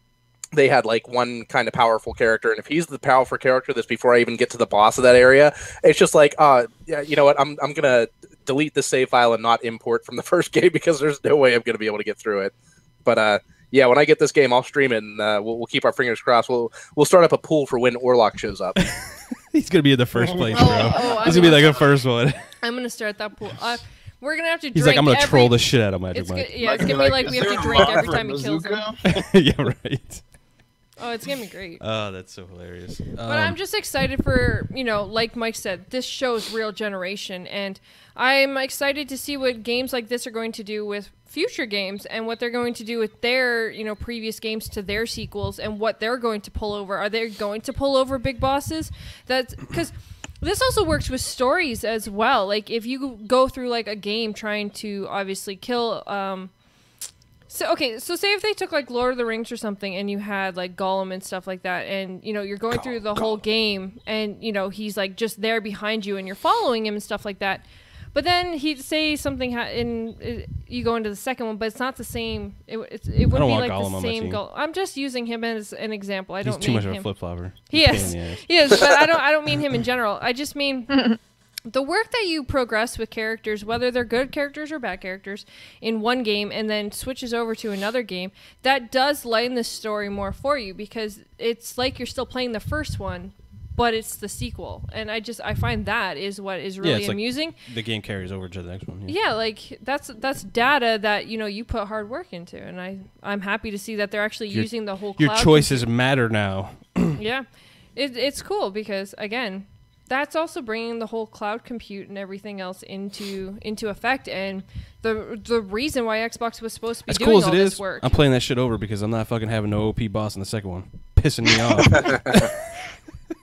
Are you scared, bro? Yeah. Are you scared, totally. bro? I don't want that. It'd be like, because it would happen to me. Like it would literally be the first castle I go to, and that dude be coming out trolling the shit out of me, and I'd be like, I'm done. I'm not playing this game. I'm done. It's over. No, you He'll be wouldn't. there at the gates. He'll be like, "Hey, I remember you." Yeah, he's just laughing at you. You play But I'm Dark done. Souls over That's and true. over I again. guess. Yeah, I like being punished. You would not Well. just give up. Well, Yeah, she caught that. She caught that one. She got that one just quick. didn't say anything. All right, let's go ahead and move on. That was a great topic. Microsoft states the Xbox One X feels like a premium PC experience. Well, not really. We're going to dive into what Mr. Dave McCarthy talked about. But I could definitely see how people on both sides kind of like playing to this statement. But really, he was just talking about the experience all over. But Microsoft's head of Xbox operations, Dave McCarthy, played up the power of the Xbox One X, saying it will feel like a premium PC experience overall. The way we look at it, choice feels like the right principle right now. He said there are consumers that really want to balance price against capabilities, but there will always be a customer in your segment of gamers that want the best of the best. And I think that up until now was the PC space, and really the only one that could be doing that is the Xbox One X and all that kind of cool stuff. So here's my take on this one. I don't think he's actually talking about the Xbox One X playing up to the top tier of PCs. I think he's just talking about like options and all that kind of stuff. You get to do a whole lot of things on the Xbox One X. The power is getting much closer to mid-range to high-end PCs and all that kind of stuff, and that's where they're probably going to be going into the future, where power isn't going to matter anymore. It's going to be all about the games, and yay, finally we can get to talk about the games. I think that's what he's talking about. But definitely there are segments of gamers out there playing this up way more than they should be. The Xbox One X is not going to be any kind of top tier PC out there. Let's be honest. That's not. I just took it as like, you know, between the power that we're getting in the system and the features that they have built into Xbox already. The game DVR, you know, party chat, you know, you've got Windows 10 apps on your Xbox, you've got a good internet browser, all that kind of stuff. I have a feeling that was kind of more what he was going towards, not saying like this is going to compete with a top of the line PC. Because, and Right. Yeah. But I mean, now I think if go ahead. Oh, I was going to say, I think if he wants to compare this to a premium PC experience, they should hold off on saying things like that until they can implement mouse and keyboard support, because if they're trying to draw in the PC gaming crowd, which I think is what they're trying to eventually do. Yeah, they're appealing. I mean, this is this is a cheaper alternative than building a brand new gaming rig, especially with a gaming rig that's going to have all of the features that the Xbox One X is going to have. But without having the mouse and keyboard support, you're never going to win over that PC gaming crowd, because, I mean, well, let's face it, most PC gamers, they prefer gaming on mouse and keyboard, and that's why they game on PC. You know, take out the power option and all that stuff. I'm going to cut you off for just a second. Okay. I only have a couple things to say because I don't care about hardware. First off, PC gamers, the reason they're PC gamers is because as soon as that new tech comes out, they want the new tech. And they spend money on it. For sure. Yes, they're not going to, but an Xbox One X is not going to be able to be upgradable. So it's going to stay where it is when new tech is releasing in the next 6 to 12 months. But that's my point. Like, that's my point, though. Like, a PC, PC gamers like PC because they can upgrade as soon as the new things come out. Graphic cards, be on the RAM, bleeding edge everything. Of tech. Yes, well, exactly. And that's definitely like the hardcore PC crowd. But I mean, there are a lot of PC gamers that haven't upgraded their video cards in the last 4 years, and they like playing first-person shooters no matter what frame rate or resolution they're getting out of it. You know, they like mouse and keyboard. They prefer that. And that's what they stick to. That's why they continue to game on PC, even though they could probably get a PS4 and Xbox One, just even the vanilla versions that might, you know, support better visuals and all that kind of stuff. So there definitely is a hardcore PC gaming crowd out there that wants the newest tech, and I'm not going to disagree with that at all. I mean, that is a great point, SheWulf. I think that they're, you know, aiming more at the PC gamer who likes the flexibility of PC and all that kind of stuff. And now that you can, you know, stream straight from your console, you have all the, you know, just PC options that we didn't see on consoles last generation. I think that was kind of more what he was going towards. That was my own personal interpretation. To Dan White in the chat, bro, I'm never selling that OG Xbox behind me. Not happening. I love it. But yeah, like I totally agree with Mike as far on the standpoint of he's not talking about like beating PC or anything like that. He's just talking up the options and some of the power and stuff is much more close to PC. But that's understandable, but then they should have chose their words more carefully. The whole true 4K, the whole premium PC experience can get construed and thrown out there in all kinds of different ways. When I hear premium PC, I'm sorry, that means I am getting the newest tech that is coming out that point in time not something that, because we all know consoles are always created. And that's why I wanted to bring up this conversation behind. because I think people need to understand like what he's actually talking about and not Right. And that's fine, but again, Microsoft did not do so well with their wording. Like, that is something you really have to watch. True. Premium PC means a premium PC that you are able to build and change, like graphic cards. SheWulf dropping bombs on you today. Well, yeah, it is common sense. If you're gonna say a premium PC, I don't think I've ever seen SheWulf talk about hardware this much. Well, no, because this is something that actually this is actually something that I do know about, and that is when you're upgrading, like. PC gamers upgrade because they want the newest stuff. They like hardcore, like Mike said. Hardcore PC gamers, they're that because they want the newest graphic cards. They want highest end okay, CPU. so 4K is coming out. So give it another year and 6K or 8K is going to be coming out. That's what they're going to want. They're not going to want this 4K, which is then going to put them at, well, why should I bother buying an Xbox X? Because it's not going to be going to that K. It's going to have to come out with a new system. Yeah, right. But I think like I just mean their wording should have been worded much more careful. I agree with the wording. Yes, they need to be careful with that kind of stuff because it can be misconstrued in a bunch of different ways. But I think to Mike's point as well, like Dave McCarthy, he's trying to play up to that PC gamer out there that maybe doesn't have the money. He's pretty hardcore, but he doesn't have the money to go ahead and upgrade. Where the Xbox One X could be very appealing to him and get him into a better place than he is currently on the PC, and still play some. Well, then, like Mike said, they should not make that announcement until they have that keyboard and mouse, because again, that's not going to pull them over with a controller. Well, and who I see interested in an Xbox One X that is right now a PC gamer would be somebody that maybe has been interested in some Xbox games that have been, the cross-buy with the Windows 10 store. Like, let's say you got Resident Evil 7 through the Windows 10 store. Maybe you're only playing that game at a 1080p resolution. Now the One X is coming out. It's going to get that update for the One X. Right. Yep. It's got HDR and all that stuff. Maybe you can't afford an HDR gaming monitor, but you already have a 4K TV because somebody else already got that in the house. You may already have a library of a few games that are going to get updates for the One X that your PC may not be able to handle. That is the type of PC gamer that I think might get on board with the One X. I agree. So then it should have been called a premium experience, not a premium PC. Yeah, I agree with you. I'm sorry.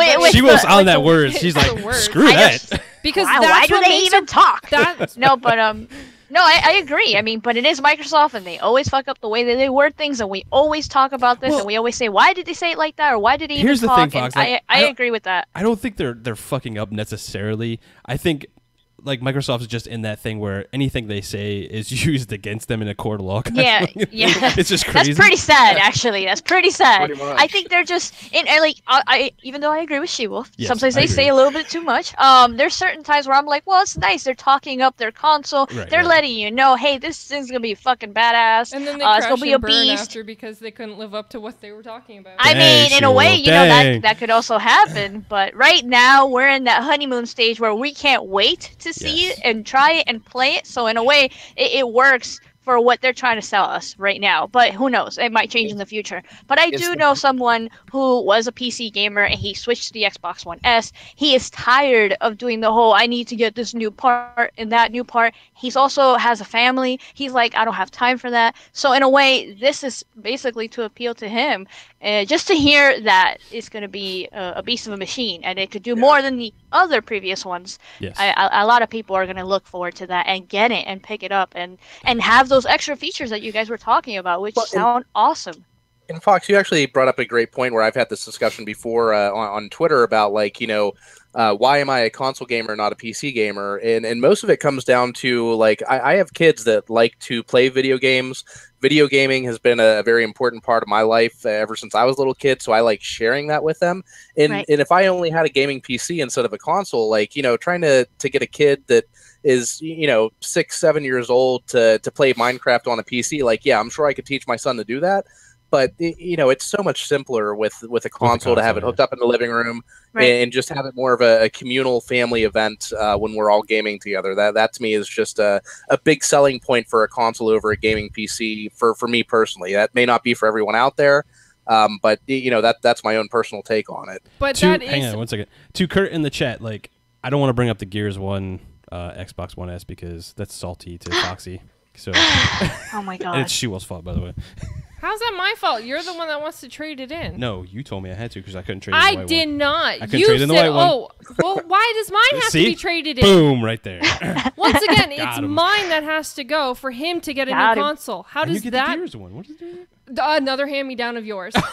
First of all, GKB, Like, really? listen to Really? me, bro. You can sell your butt in the corner and still get that Xbox One X. I'm just saying. We're probably not getting rid of anyone. We're just gonna. No, we're not going to get rid of any of them. We're going to put money away and all that other fun stuff. Plus, we have one that was actually sponsored by Sanjabot. I can't do it now because Foxy's going to kill me. Like I said, a little more cleavage in those podcasts, and those donations will be rolling. Well, more donations would go to a second one. So. Yeah. But it's a collectible, bro. It's a collectible. I know, right? But either way, it still comes down to yes, what Mike said is true. How you play is is more form of casual gamers with families and stuff like that, and that's what the Xbox One S is for. We already know that, but when we were talking about the Xbox One X. That was supposed to be focused to hardcore gamers, but you cannot did you just call me a casual? She did say you were casual, bro. I said she said you're a casual gamer, bro. Oh, no. I'm hurt. Okay, it gives you the option. You could be casual or you could play hardcore. Right, right. But I meant more or less the Xbox One S was not focused towards like they're not looking at it like, oh, okay, well, can he teach his kid to play? Like they're not. That's what I mean. It's more or less when they. Oh, okay, my kids are casual. That's better. I was about to go cry. Yes, but I didn't. Okay, I have to watch when I apparently say kids because I apparently call all gamers kids. I don't know. I get yelled at. You calling me a kid because I like Sonic? How dare you? No, right? I know. It's not childish. Yeah. I'm a manly man. I like Sonic. Yeah, apparently people take things like I'm calling them that, but whatever. Anyways, it still comes down to my point is how they worded it. Yes. That's all it comes down to. We all know what the Xbox One X is.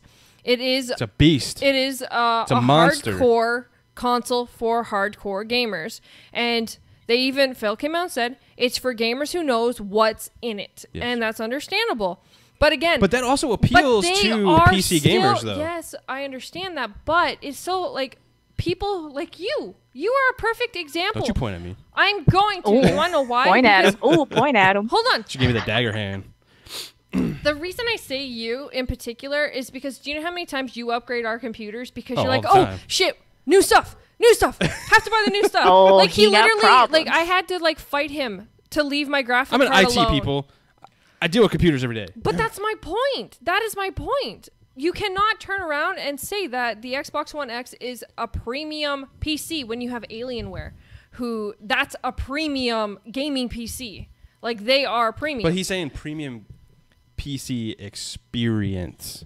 I feel like it. No, because it's not. Because as new stuff comes out, guess what? That stuff that's in that X will become irrelevant to PC game, like hardcore. Yes, let me get that right. PC. I'm not debating the fact that the PC market is always way ahead of the console market because of just how they are when they release their things. They don't release them every everything year in an Xbox One X is still going to be a year behind. But the Xbox One X is doing some really great stuff. I'm not disagreeing. It's going to be a powerful machine. You want to just keep... He just needs to come out and say it is a premium console experience that gives you... Thank you. See, that's what they should have said. It is a premium console experience that gives you performance comparable to high-end PCs. Yes, I agree. I think that would be a better wording. But I still think... Like, when you read the article, though, I don't think that's really what he's talking about. He's not really talking about power at all. It's not the point of what he's talking about. It's just how the he words options it. and everything in it. Like we were discussing what he said, and that is... SheWulf, you're just a hater tonight. I'm not hating. I'm not hating. Oh, my God. You know what? I'm going to get comments now because you're like, oh, my gosh, you hate... I'm not hating. That's the thing. I'm not hating on it. I'm just simply saying if you're going to come out and say something... Make sure you're comparing it to the right things, because if you're trying to pull over PC gamers, they will get pretty annoyed. Well, how would you pull over a PC gamer, though, without talking about tech, without talking about power? Because that's what they love. But no, because calling it a PC, and they look at that, they're not calling it a PC. Oh, no, they say PC, like high premium PC experience.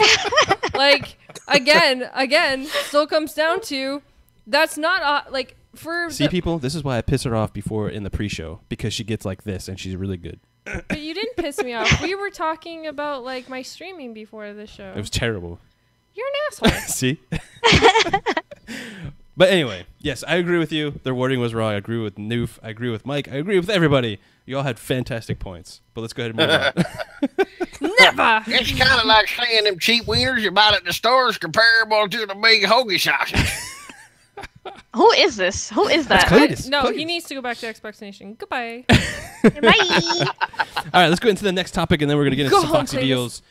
Game gifting could be here very freaking soon. Hell From a Twitter, yeah. Twitter comment from Mike Ybarra. He was asked, when is this game gifting coming? He said, very freaking soon. What's up, Can't Mike? wait. You just said very soon. Yeah, he I just think said very that's soon. awesome, but you know what I'd rather see?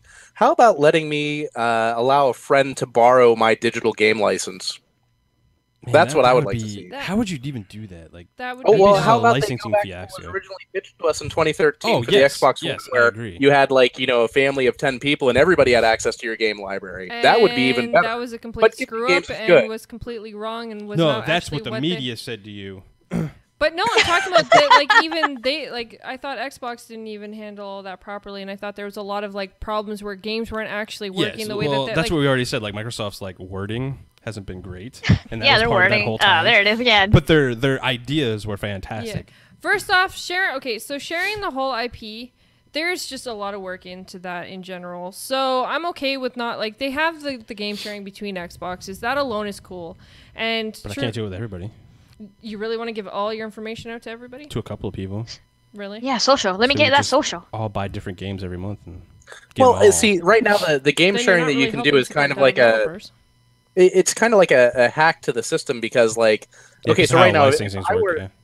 Well, if I were to game share with a friend of mine, we actually tried this once, and then what ended up happening is everybody else who uses my Xbox in my house no longer had access to my digital games because it wasn't my home Xbox anymore. Nobody else could use it unless I was signed in, and I don't like being signed in because when I'm signed in, then my kids can buy Minecraft Exactly. skin packs and crap like that. Yeah. So it didn't work out. I can't game share right now because other people within my household use my Xbox.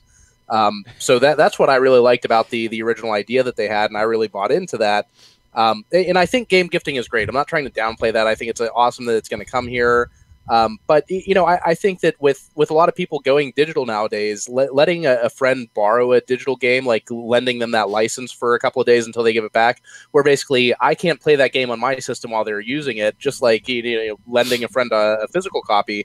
I think that would be a really good idea to implement if they could get it done. I agree. I think that would be It awesome. would. Maybe at one point it'll come. However, but I still think that's not game the topic. gifting is a freaking cool thing. I think.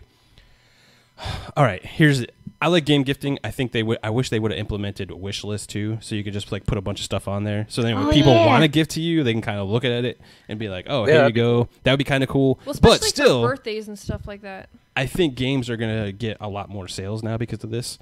Especially if you have a friend that doesn't really have that much money or whatever, and you're like, "Oh, bro, I got you here." Blah, Well, blah, yeah, blah, because you know? it's harder. Because 'Cause, right yeah, now, it's a pain in the ass right now. you have to go and buy Microsoft currency, or you have to go to some other. Honestly, I think Microsoft loses out a lot by not having the gifting because one, they have to go and buy the Xbox codes or what do you call it, like gift cards or whatever. Then you have to get that code, and then they can give it to the person. Then they have to go buy the game. Okay, well, people don't want to do that when you can just turn around and actually go and buy the game from, say, Amazon or one of these Yeah, get the cheap digital places. But then Microsoft is losing out because Microsoft isn't getting the money for these games that are selling it.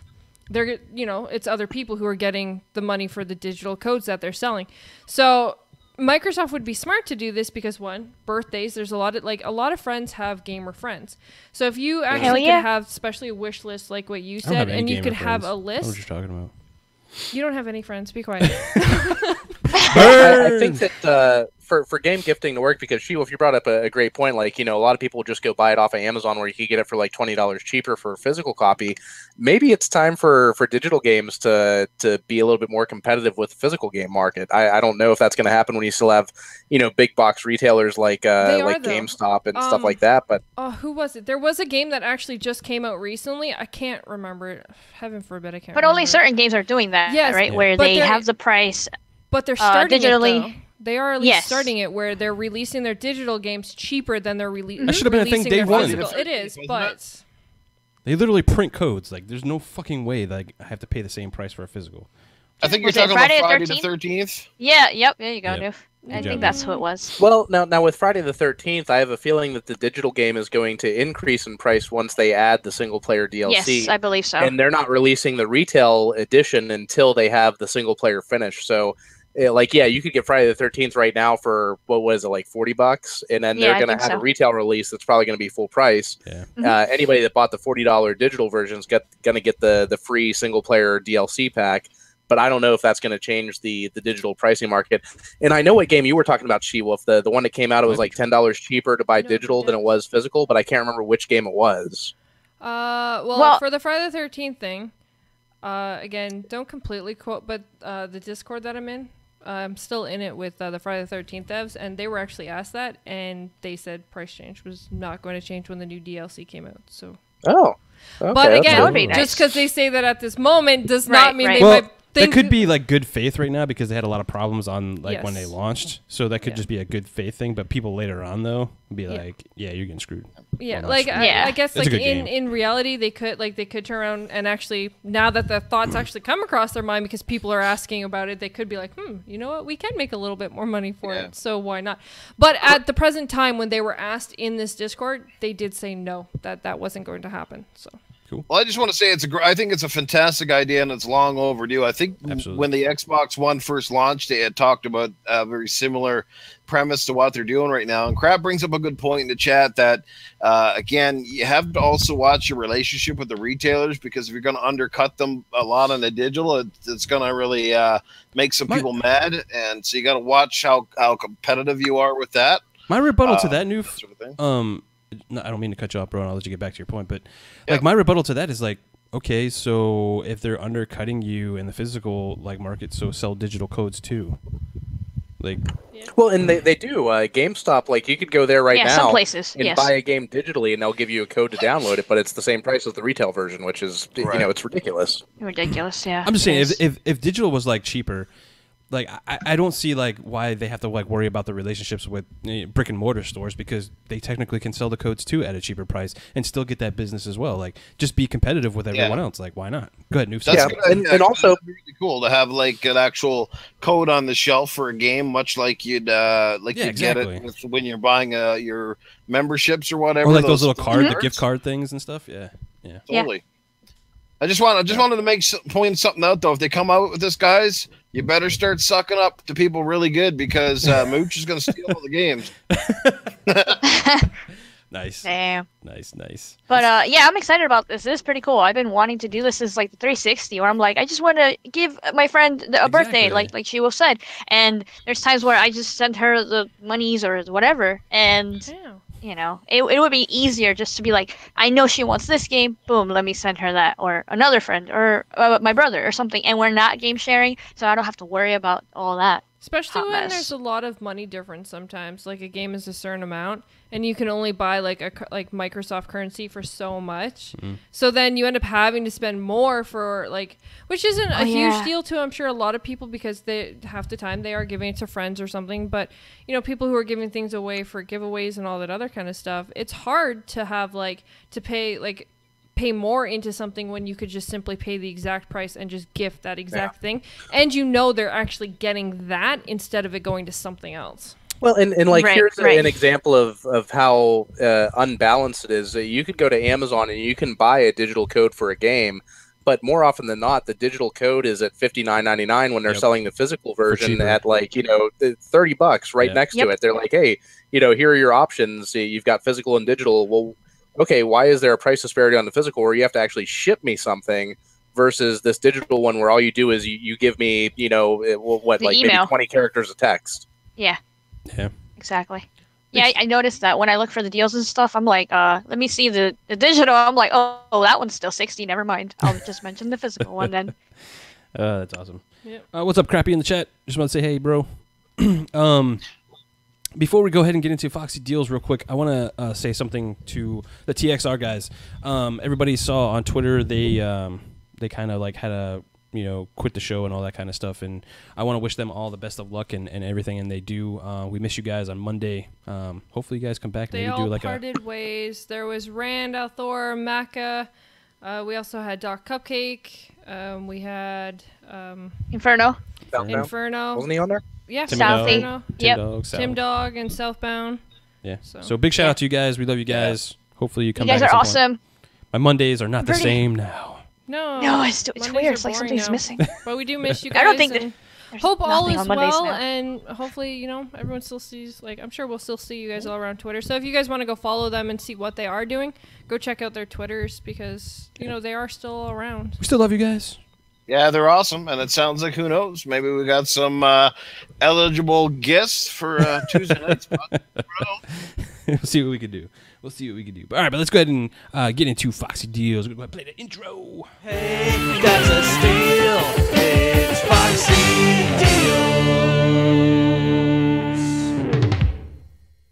Deals. Take it away, Foxy. What can we spend our money on this week?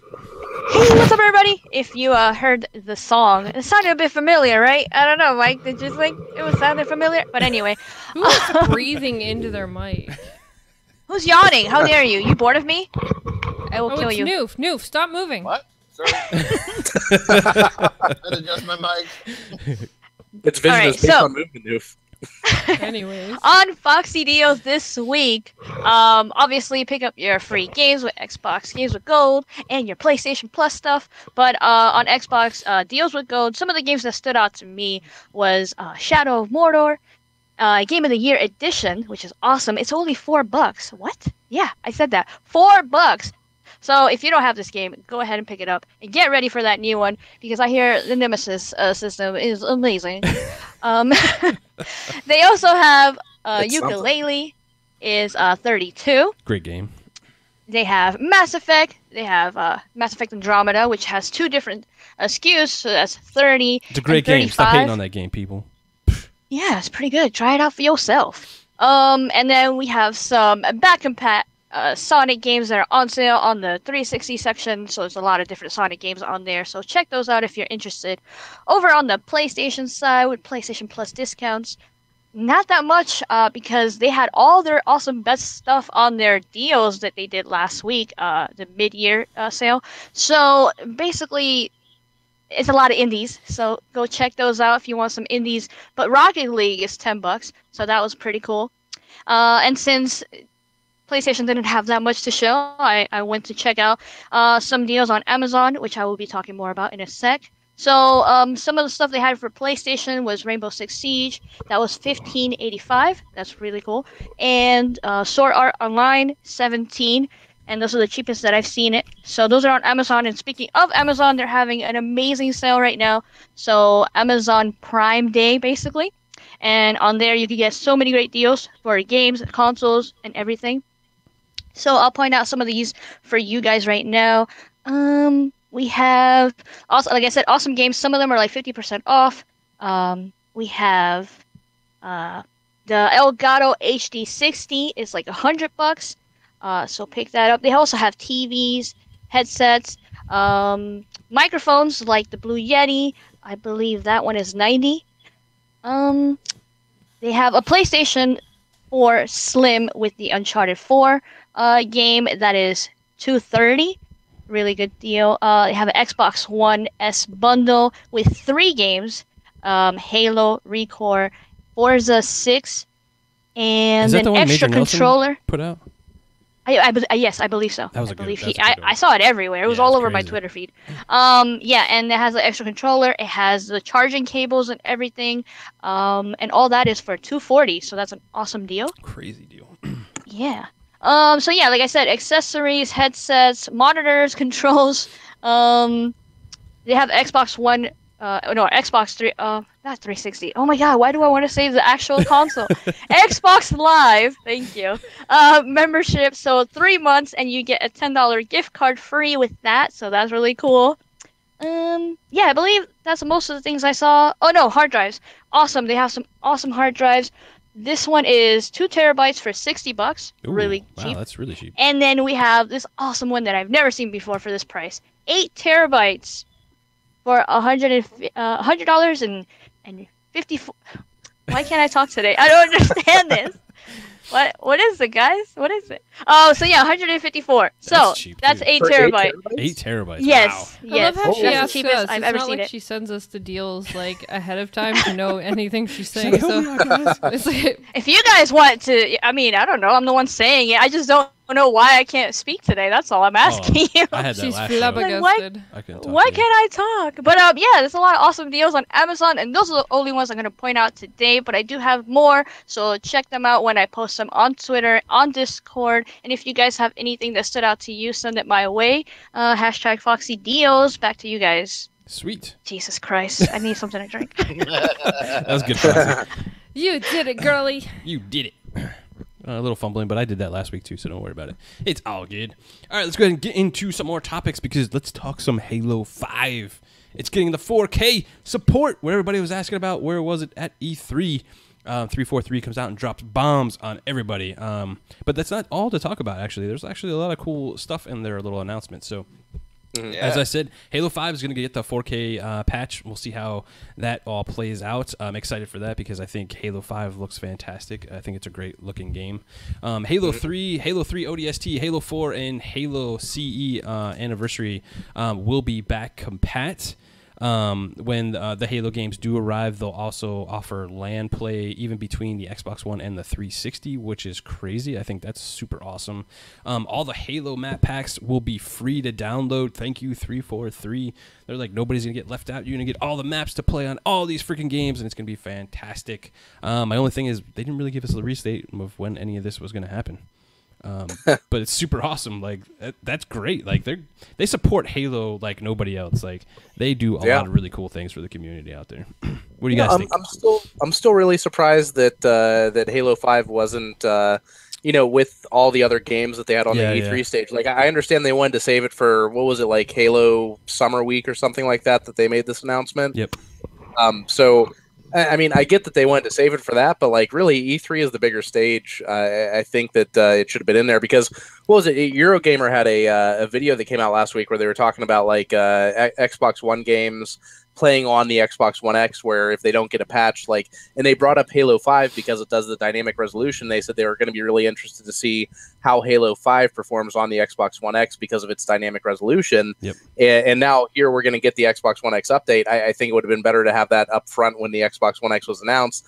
I think it's great that it's getting the update because Technically it Halo 5 did, is a though. great idea. Master Chief was in the game reel when they were showing the Xbox One X.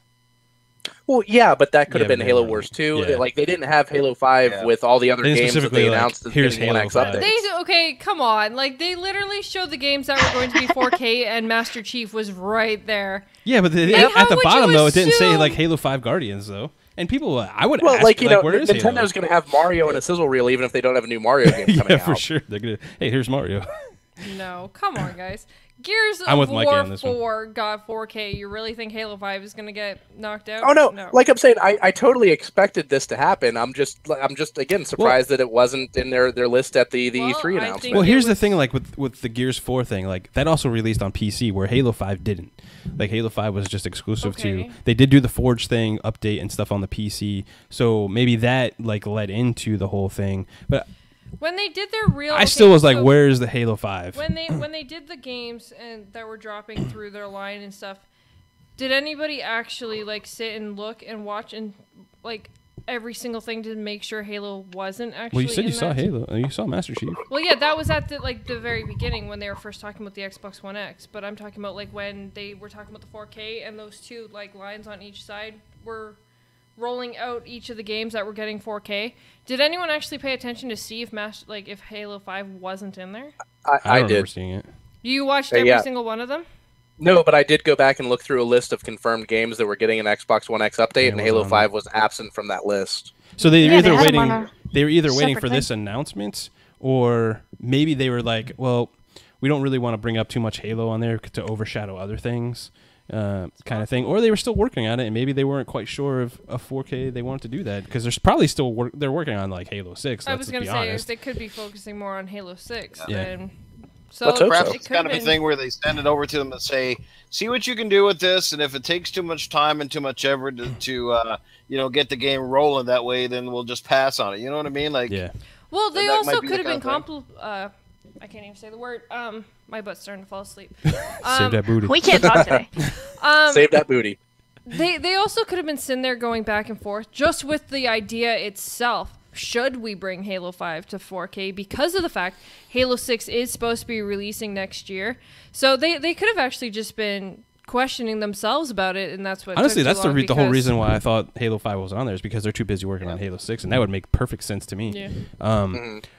The other thing is like That's probably a good benchmark for them too, right? Like if they get this game running in 4K and they the Halo 6 won't have frame any rate issues. consistent, Yeah. like it might help them work through some bugs with Halo 6, right? Yeah, I still think like Halo 5 is going to have like a dynamic resolution because that engine already supports it, and I'm fine with that because I'd rather have a one rock solid 60 FPS and everything that I'm playing on that more than I care about the resolution. So if they do that, cool. If they hit native, cool. I don't care. Just give me that 60 FPS because that's what I care about. Yeah.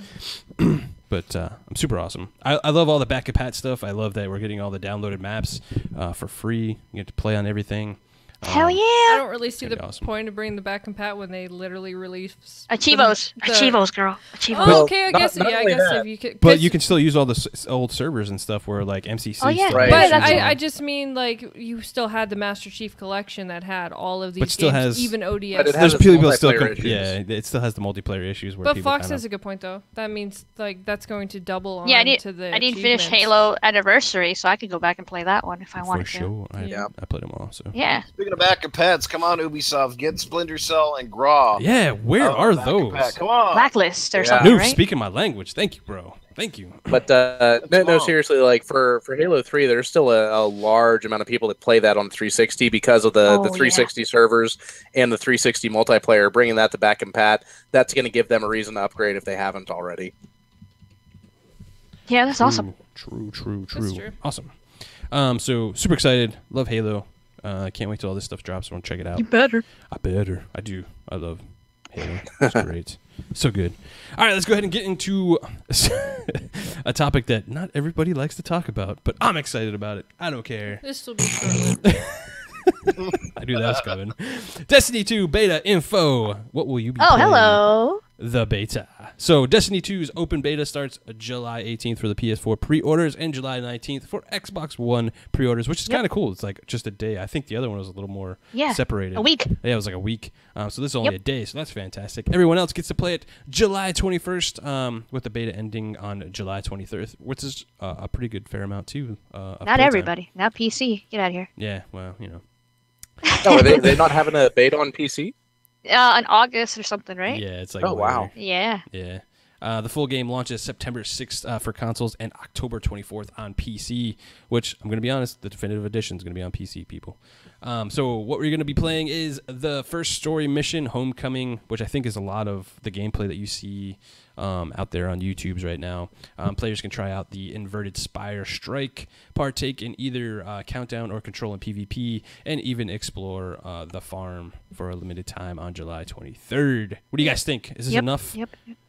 Well, it's it does actually say in it that was the cinematic from the Destiny 2 beta or trailers. The trailers. That all the is stuff we've seen. Homecoming. Yeah. You'll also have Countdown. That makes sense. I don't think they're going to show us anything else that they haven't played yet. Yeah. No, I wouldn't.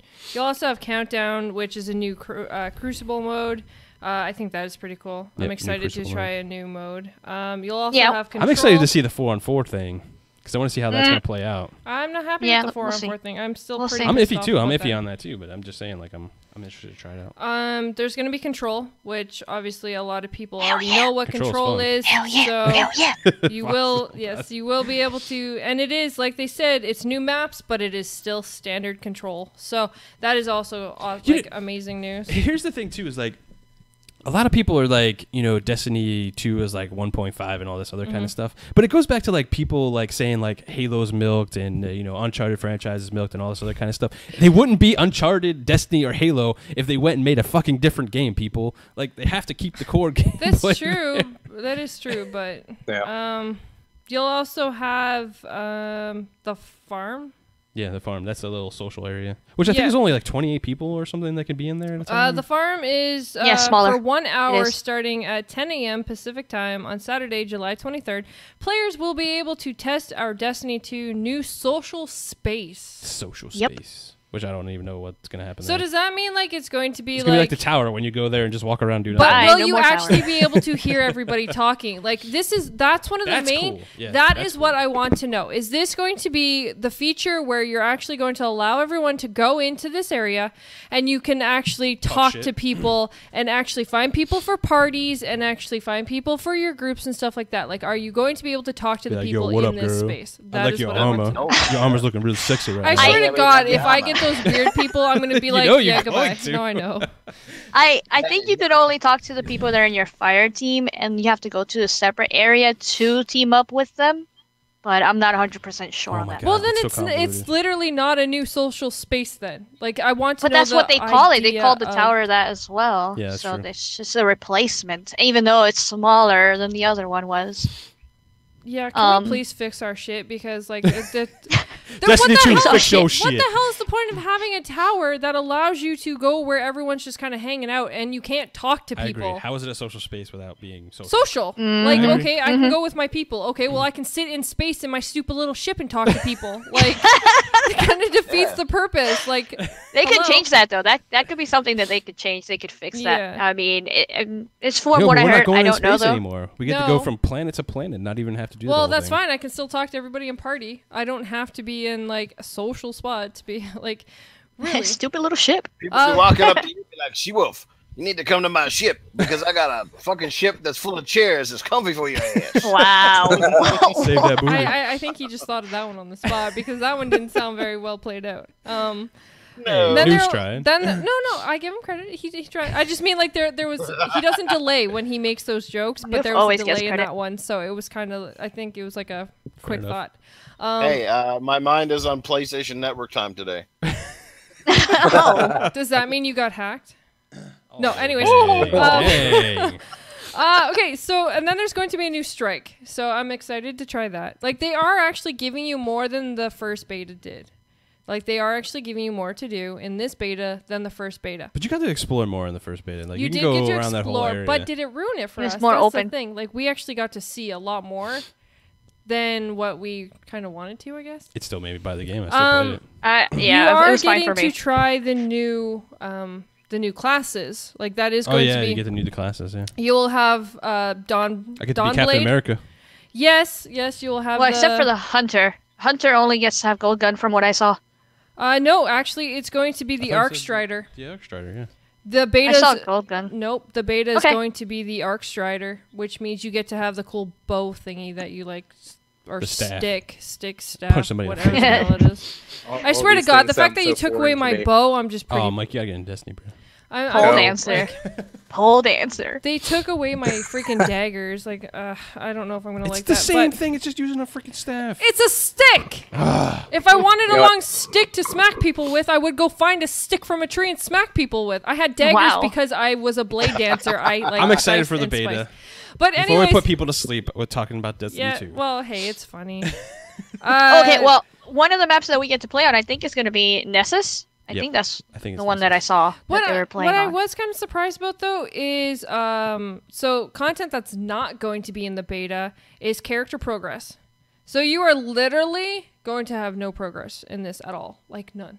So, and then there is Yeah, no yeah. clan support. So for anyone going in thinking you're going to start your clan now, no, don't bother gonna with get it reset day one. because you're not getting none of it. You're not keeping anything. Nothing is. Which is fine. It's That's how it locked. should be. Yeah. Yeah.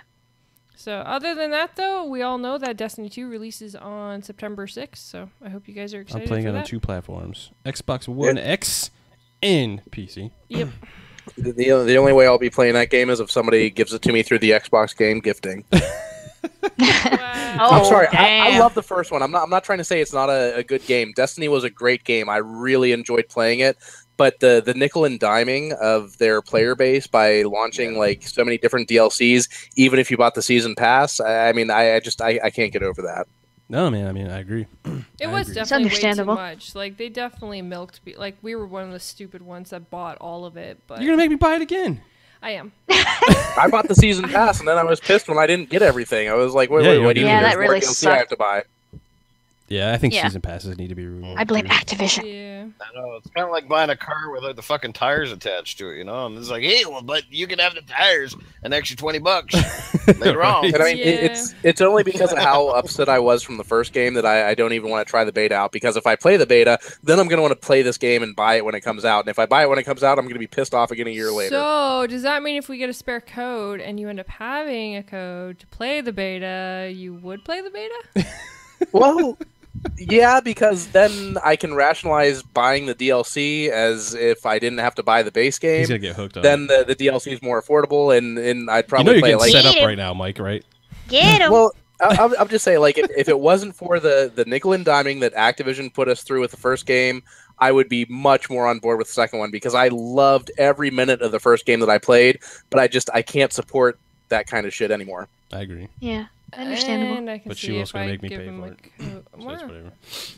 Did you see they changed control a little bit? Control's different. Their point system, and the fact that you start already with a flag, and then you guys gotta just go straight and fight for Yeah. B.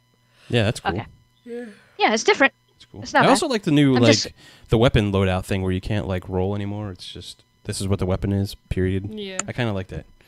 Oh yeah, but then there's this other thing that they mentioned that is locked. So you know how you're in multiplayer and you're like, Yeah, oh, I'm and you just gonna switch to sniper. Nope. You're You're fucked stuck. because you're gonna stay with that shotgun or Yep. whatever the heck you had. So But that I was think kind of that's- weird. I think It's that's weird, but better, it kind though. of it's kind of cool. You have to really think about your setup. Your before I loadout like going in. before you customizing go my into stuff. it. Yeah, but then there's a lot of people who go in and they change like mid thing, and then because they jump in, they don't realize, oh hey, I forgot what map it was, so I'm gonna change my stuff, and then people just get dominated because of the fact sniper rifles or whatever. But people who go in and didn't decide to change, I think that's a smart idea because now people have to We actually shall stop see. and think about what the We heck they're shall going Yeah, in you with. I gotta stop and think before I go from Yep. PVE to PvP, and I'm like, oh no, Exactly. But I you know what forgot. you're gonna see a lot of? People bailing out of freaking matches. Yes. Oh no, That is probably one downfall. You're But gonna Call see of it. Duty does it though. You can't change your loadouts once you've No, yeah, already once you're in. create like Yeah. once you already True. start the But But you game. can't pick up other. But I already guns got used to on the ground. doing what I do on Destiny, we and I don't gotta know. kind of change it up now. Do we know that you can't in Destiny? In this Oh, one? actually, I'm not 100% sure now. It was like a big rumor that I heard recently. I don't know. That's the only thing with COD. Like you can pick up other people's weapons. But that's my everywhere. point though. How do you know you can't pick up a weapon in this new one either? I don't see how. If they're gonna lock I it never. out, why would they give you I the saw some option? gameplay. I never saw any of that. Yeah. I'm just saying, there's always things that can surprise you if Cool. in the case. She's like, you never know. So before we put everybody to sleep with the Destiny talk, Yeah, we're gonna go on to another topic that will probably put people even more to sleep. now just talk about it Oh, real come quick. on. Titanfall 2 and Battlefield 1 Titanfall 2. coming to the vault. Uh, In the next few months. Mooch was right. There's no dates, but yes, they are coming. And it's cool with me because I spend money on the vault and EA Access all the time, so I'm happy Yeah, to put more and we games in already there. spent money. But I on already got both these of those games. games. We already got Yeah. I already got these games. Now Well, that's gonna I be think- awesome for game night because But I game don't get night it- is coming back, guys. But to be fair, we don't get any of the sports games. We don't buy any of those, and those come to the vault as well, so you get to play those Yeah. for free. But So- I don't play them either. Well, that's your fault. You should play them. You don't play them either. I play So both. that think, was a dumb remark. Like you I don't didn't play say I them would either. play them. I'm just saying they're in there. You still don't play them. $60 games. I'm just saying. Go ahead. We literally play for EA for all games that we already actually own. Yeah. go Well, figure. I'm supporting a they good put service. DLC and stuff like that in there too. Like, That's true. didn't the Battlefront DLC just recently Yeah, go trials. into the vault? Yep. Yeah. But I mean, Titanfall 2 going to the vault, I don't think that's too surprising because it didn't seem to sell that well when it launched. Yeah. It launched in a really odd window because there was a lot of competition in the fall. I think the big surprise is Battlefield 1 going to the vault because that game did very well for itself. In my own personal thought is I think they're putting Battlefield 1 in there to increase the player base so they get more people to buy the DLC. that's what I was mean, that's thinking, the only too. thing that makes sense. I also Totally think, was thinking I that too. also think that they're pushing this to help with EA Access. Bringing games like Yeah. this in is going to help sell that bolster service. EA Access for sure. Yeah, big games. Yeah, Yep. big games, Now, do we Yeah, have to you watch don't that have they to could use, possibly that's raise the like a price of no-brainer, EA you know? Access? I think at some point No, it's she probably will gonna Just get Don't raised. say saying, I'm that. just saying because we have No. seen Xbox Live and PSN both raise their prices. So It's a who's possibility. to say EA Access? But if they do, that's still beneficial to like you're getting a lot of AAA games because you had Need for Speed, you had $30 a year right now. You're getting a bunch of AAA games. All the $60 sports games. all the sports games. You had Mirror's Edge, Catalyst. You had like a lot of Plants vs Zombies. You had a lot of Yeah. AAA titles Yeah, go into Mirror's Edge. the that went into the vault like within early. like 6 months of the Yeah. game launching. Pretty quick. Yeah, and again though, but those are a lot of AAA titles. Mirror's that Edge is kind of like a niche game, though. It is, but it was still a AAA title. So to have games like this, and then to bring in these two games, that's still two more high AAA titles that people know, which is going to up EA Access, which then could raise the price a little, but in the end still be beneficial for new people. And this is actually a perfect time for EA Access to do this with the Xbox One X releasing this fall. Yeah. Because people who are just getting the system, even if it's an S, with Christmas time coming and these games being in, You just get Game There's- Pass and freaking EA Access. you have everything. Like, you literally have Exactly. everything, because you're not going to see EA Access games go into the Game Pass. Sorry, guys, but you're not, because there's No. EA Access. They're going to keep No, you that won't. EA And Access. even if they do that, though, it might be limited time. Like, you know Yeah, how yeah. they say we're going to take games Take out games a out, month yeah. later? Yeah, exactly. They might do that, but no. They're mostly going to keep them in EA I Access. would like to see Pass- EA bring all their damn games, though. Like, come on. Right? There's so many Yeah. games that you could bring just to Yeah. give us. Like, they're old games. What were you going to say, Newf? No, it's pretty obvious, guys, that these passes work extremely well for people on a limited budget who would normally only buy, Yep. say, 4 or 5 games a year, maybe tops. I mean, this is a no-brainer. You get those two things: EA Access, Xbox Game Pass, and most of those people are going to have more games than they're ever going to play all year long. They're going to be stupid happy. Like, it's a win-win scenario. I mean, for us, like I said, I still don't have EA Access. I don't plan on getting it because most of the games I'm interested in from EA, I'm going to own on day one anyway. So to me, it's throwing money down the toilet, honestly. Right, But, right. Yeah. But it is great value. I won't discern that to anybody. Like I said, if you're on a limited budget, you want to build your collection really quickly and have access to great games, by all means, it's a fantastic proposition, and it's just an extra bonus for owning an Xbox. Yeah. Plus, Yeah. think about it. The fact that Titanfall 2 and Battlefield 1, both of them dropped their price, like, what, a month or two later? A lot of games Like, do that. yes, they do. Well- But over the Titanfall course of did, the yeah. last couple of months, these games have dropped in price significantly. They've even tied them together and sold it at a discount Yep. price. So okay, they're going to make their money selling it that way, but why not put it into EA Access and then, of course, make a monthly or a yearly payment from gamers, and they actually get all of these games as well. So Plus, they'll go buy DLC and all that kind of stuff, too. yeah, like there's a lot of beneficial for them to be putting these games in, especially because these games are not as popular. Battlefield 1 is, of course. Titanfall 2 did have a real downfall when it released. It was popular, but then dropped fairly quickly because the multiplayer was not as good as the first one. Right. So it did cause And the some single player is issues. great. So if you have EA Access, Yeah, play single the single player by all Yeah, means. for sure. Right. But yeah, like Titanfall 1, I think I regenerated my character like 3 times in that. Titanfall 2, I still have a level 1 character because I only play it in private matches. I've never gone online with that game at all. You know what's funny, though? People can actually... See, EA could also look at it this way. People could go and pay $5, or what is it, $5.99? I think it's like $5.99 or $4.99 for 1 month. You can go in for that month, beat the Titanfall 2 campaign, and beat the Battlefield 1 campaign. EA still gets their $5. money. They still get money because you went in and beat the campaigns, and you still had to pay for that month or whatever. You can still play some of the Yeah. multiplayer for that month. And you can still play. But at the same time, once you're done, EA doesn't have to worry about you going and selling their game to somebody else or whatever, or have you contemplating whether or not to actually buy their game because of the fact that you're not into the whole the multiplayer of it. So that's Yeah. kind of beneficial in two ways. People who just like campaigns, they can just pay a month of this, go play those.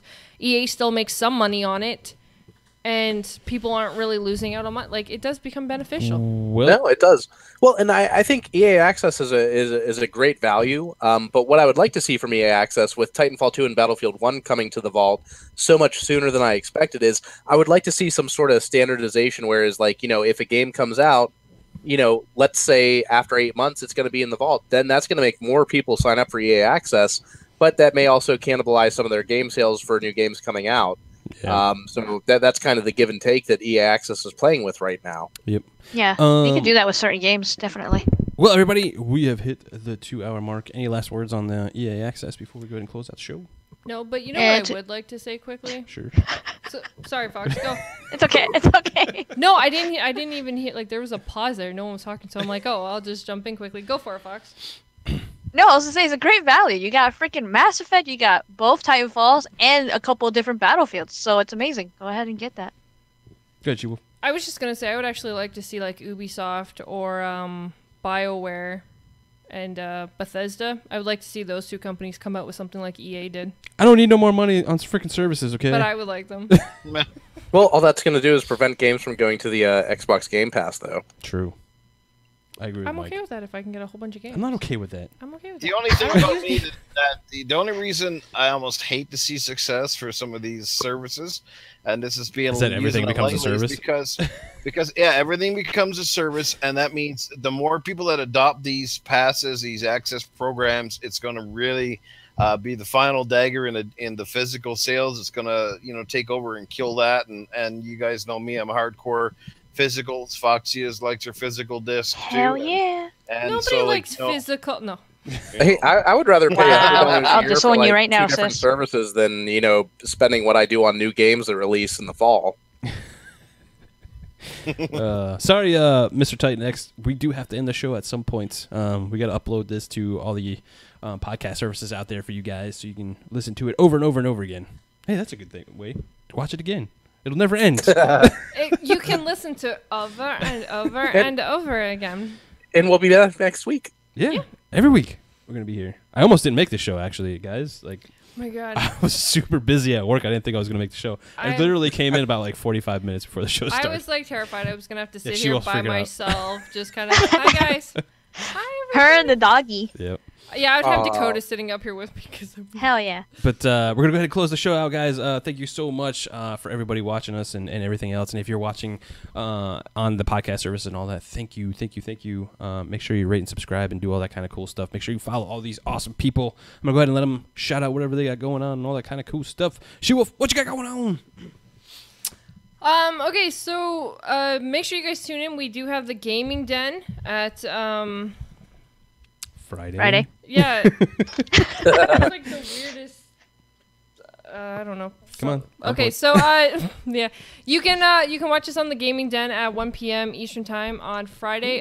We should have a really interesting conversation if I believe Fox is gonna do digital versus physical. This should be. Don't give it away. yeah. Don't give it Well, away. no, she has to tweet it, so it doesn't matter. So that's going to be a very interesting debate on there. So make sure you guys come tune in. You won't want to miss it. So other than that, catch me streaming. I stream on Mixer at xSHEWULFx with a U, not a no. And you can just catch me there and come hang out with me from Monday to Friday, 9 a.m. Eastern time to 12 p.m. Eastern time. That's about it. Sweet. Foxy, what you got going on? Like she was said, gaming den coming up. So keep an eye on my Twitter, and I will ask you guys that question. You guys could chime in and give me all your opinions and stuff. And obviously, I will be sharing Foxy deals on there, all the stuff that I said and more. And on Discord as well, and we can chat with you on there. I have a YouTube channel, obviously, and the links are going to be in the description for that. That was great, Fox. And Mixer. And yeah, I do Mixer sometimes here and there. Not in the morning though, so don't use She's there. like, I ain't getting up in the mornings. I don't do mornings. Only for these guys. Only for these guys. And if you missed that episode last week, that was awesome. That was Go fun. check it out. Lots of coffee. Oh yeah, Starbucks sponsor. Newfie, what you got going on, bro? This is a backlog. For real. Yeah, try to catch up with the backlog, man. I got to play some more Diablo 3. Hopefully, I'll be able to play that with you guys real soon. So outside of catch up with some backlog tonight, I might go stream some Shadow of Mordor since you guys got me Nice. super excited about it. So I might do that. I'm way overdue for a new video, whether that be me or Cletus, either which way, definitely overdue. So hopefully I'll try to get a video up here within the next day or so. I'm probably going to be out of town for a couple days. So that's kind of what's happening right now, guys. Hopefully I'll see you online, PlayStation Network, Xbox Live, and back here again next Tuesday. And don't forget to check out, like Sheila said, the Gaming Den. It's a new podcast. The girls are rocking it already. Can't wait for the next episode. Sweet. Magic Mike, what you got going on, bro? Hey, you can find all of my links in the description down below. Other than that, follow my Mixer channel. You never know when I'm going to stream. It's always a surprise. And Newf, if you see a guy named Orlock when you're playing Shadow of Mordor there, run. Just run. Just keep on running. Other than that, I'll be here next Tuesday for the next episode of Console Corner, and I can't wait to check out the Game and Den on Friday. I know it's going to be a good one. Nice. That's okay, Mike. I'm going to chop his head off like Lorena Bobbitt chops head off. Just do it. Just do it because I totally messed that up. To two in the chat, we do have Gaming Seats Pro. I'm working on the new set for CC and all this kind of stuff. I think Console Corner's almost to the final don't raise high enough to sit on them. It will in the next. Don't worry. New stuff's coming, guys. But hey, I'm GKB, the Governor. You can find me on Gamers Knows Best on YouTube and Gamers_Know Best on Twitter. Working on a ton of new cool stuff. I might enlist some of these cool people on the panel for some of the stuff I got coming up. So stay tuned for that, guys. Again, thank you so much, community. You guys are fantastic. We love you so much. Make sure you check us out and rate and all that kind of cool stuff. We'd really appreciate it. We love you, love you, love you. See you guys. Have a good one. See you next Tuesday. Yeah. Bye. Bye.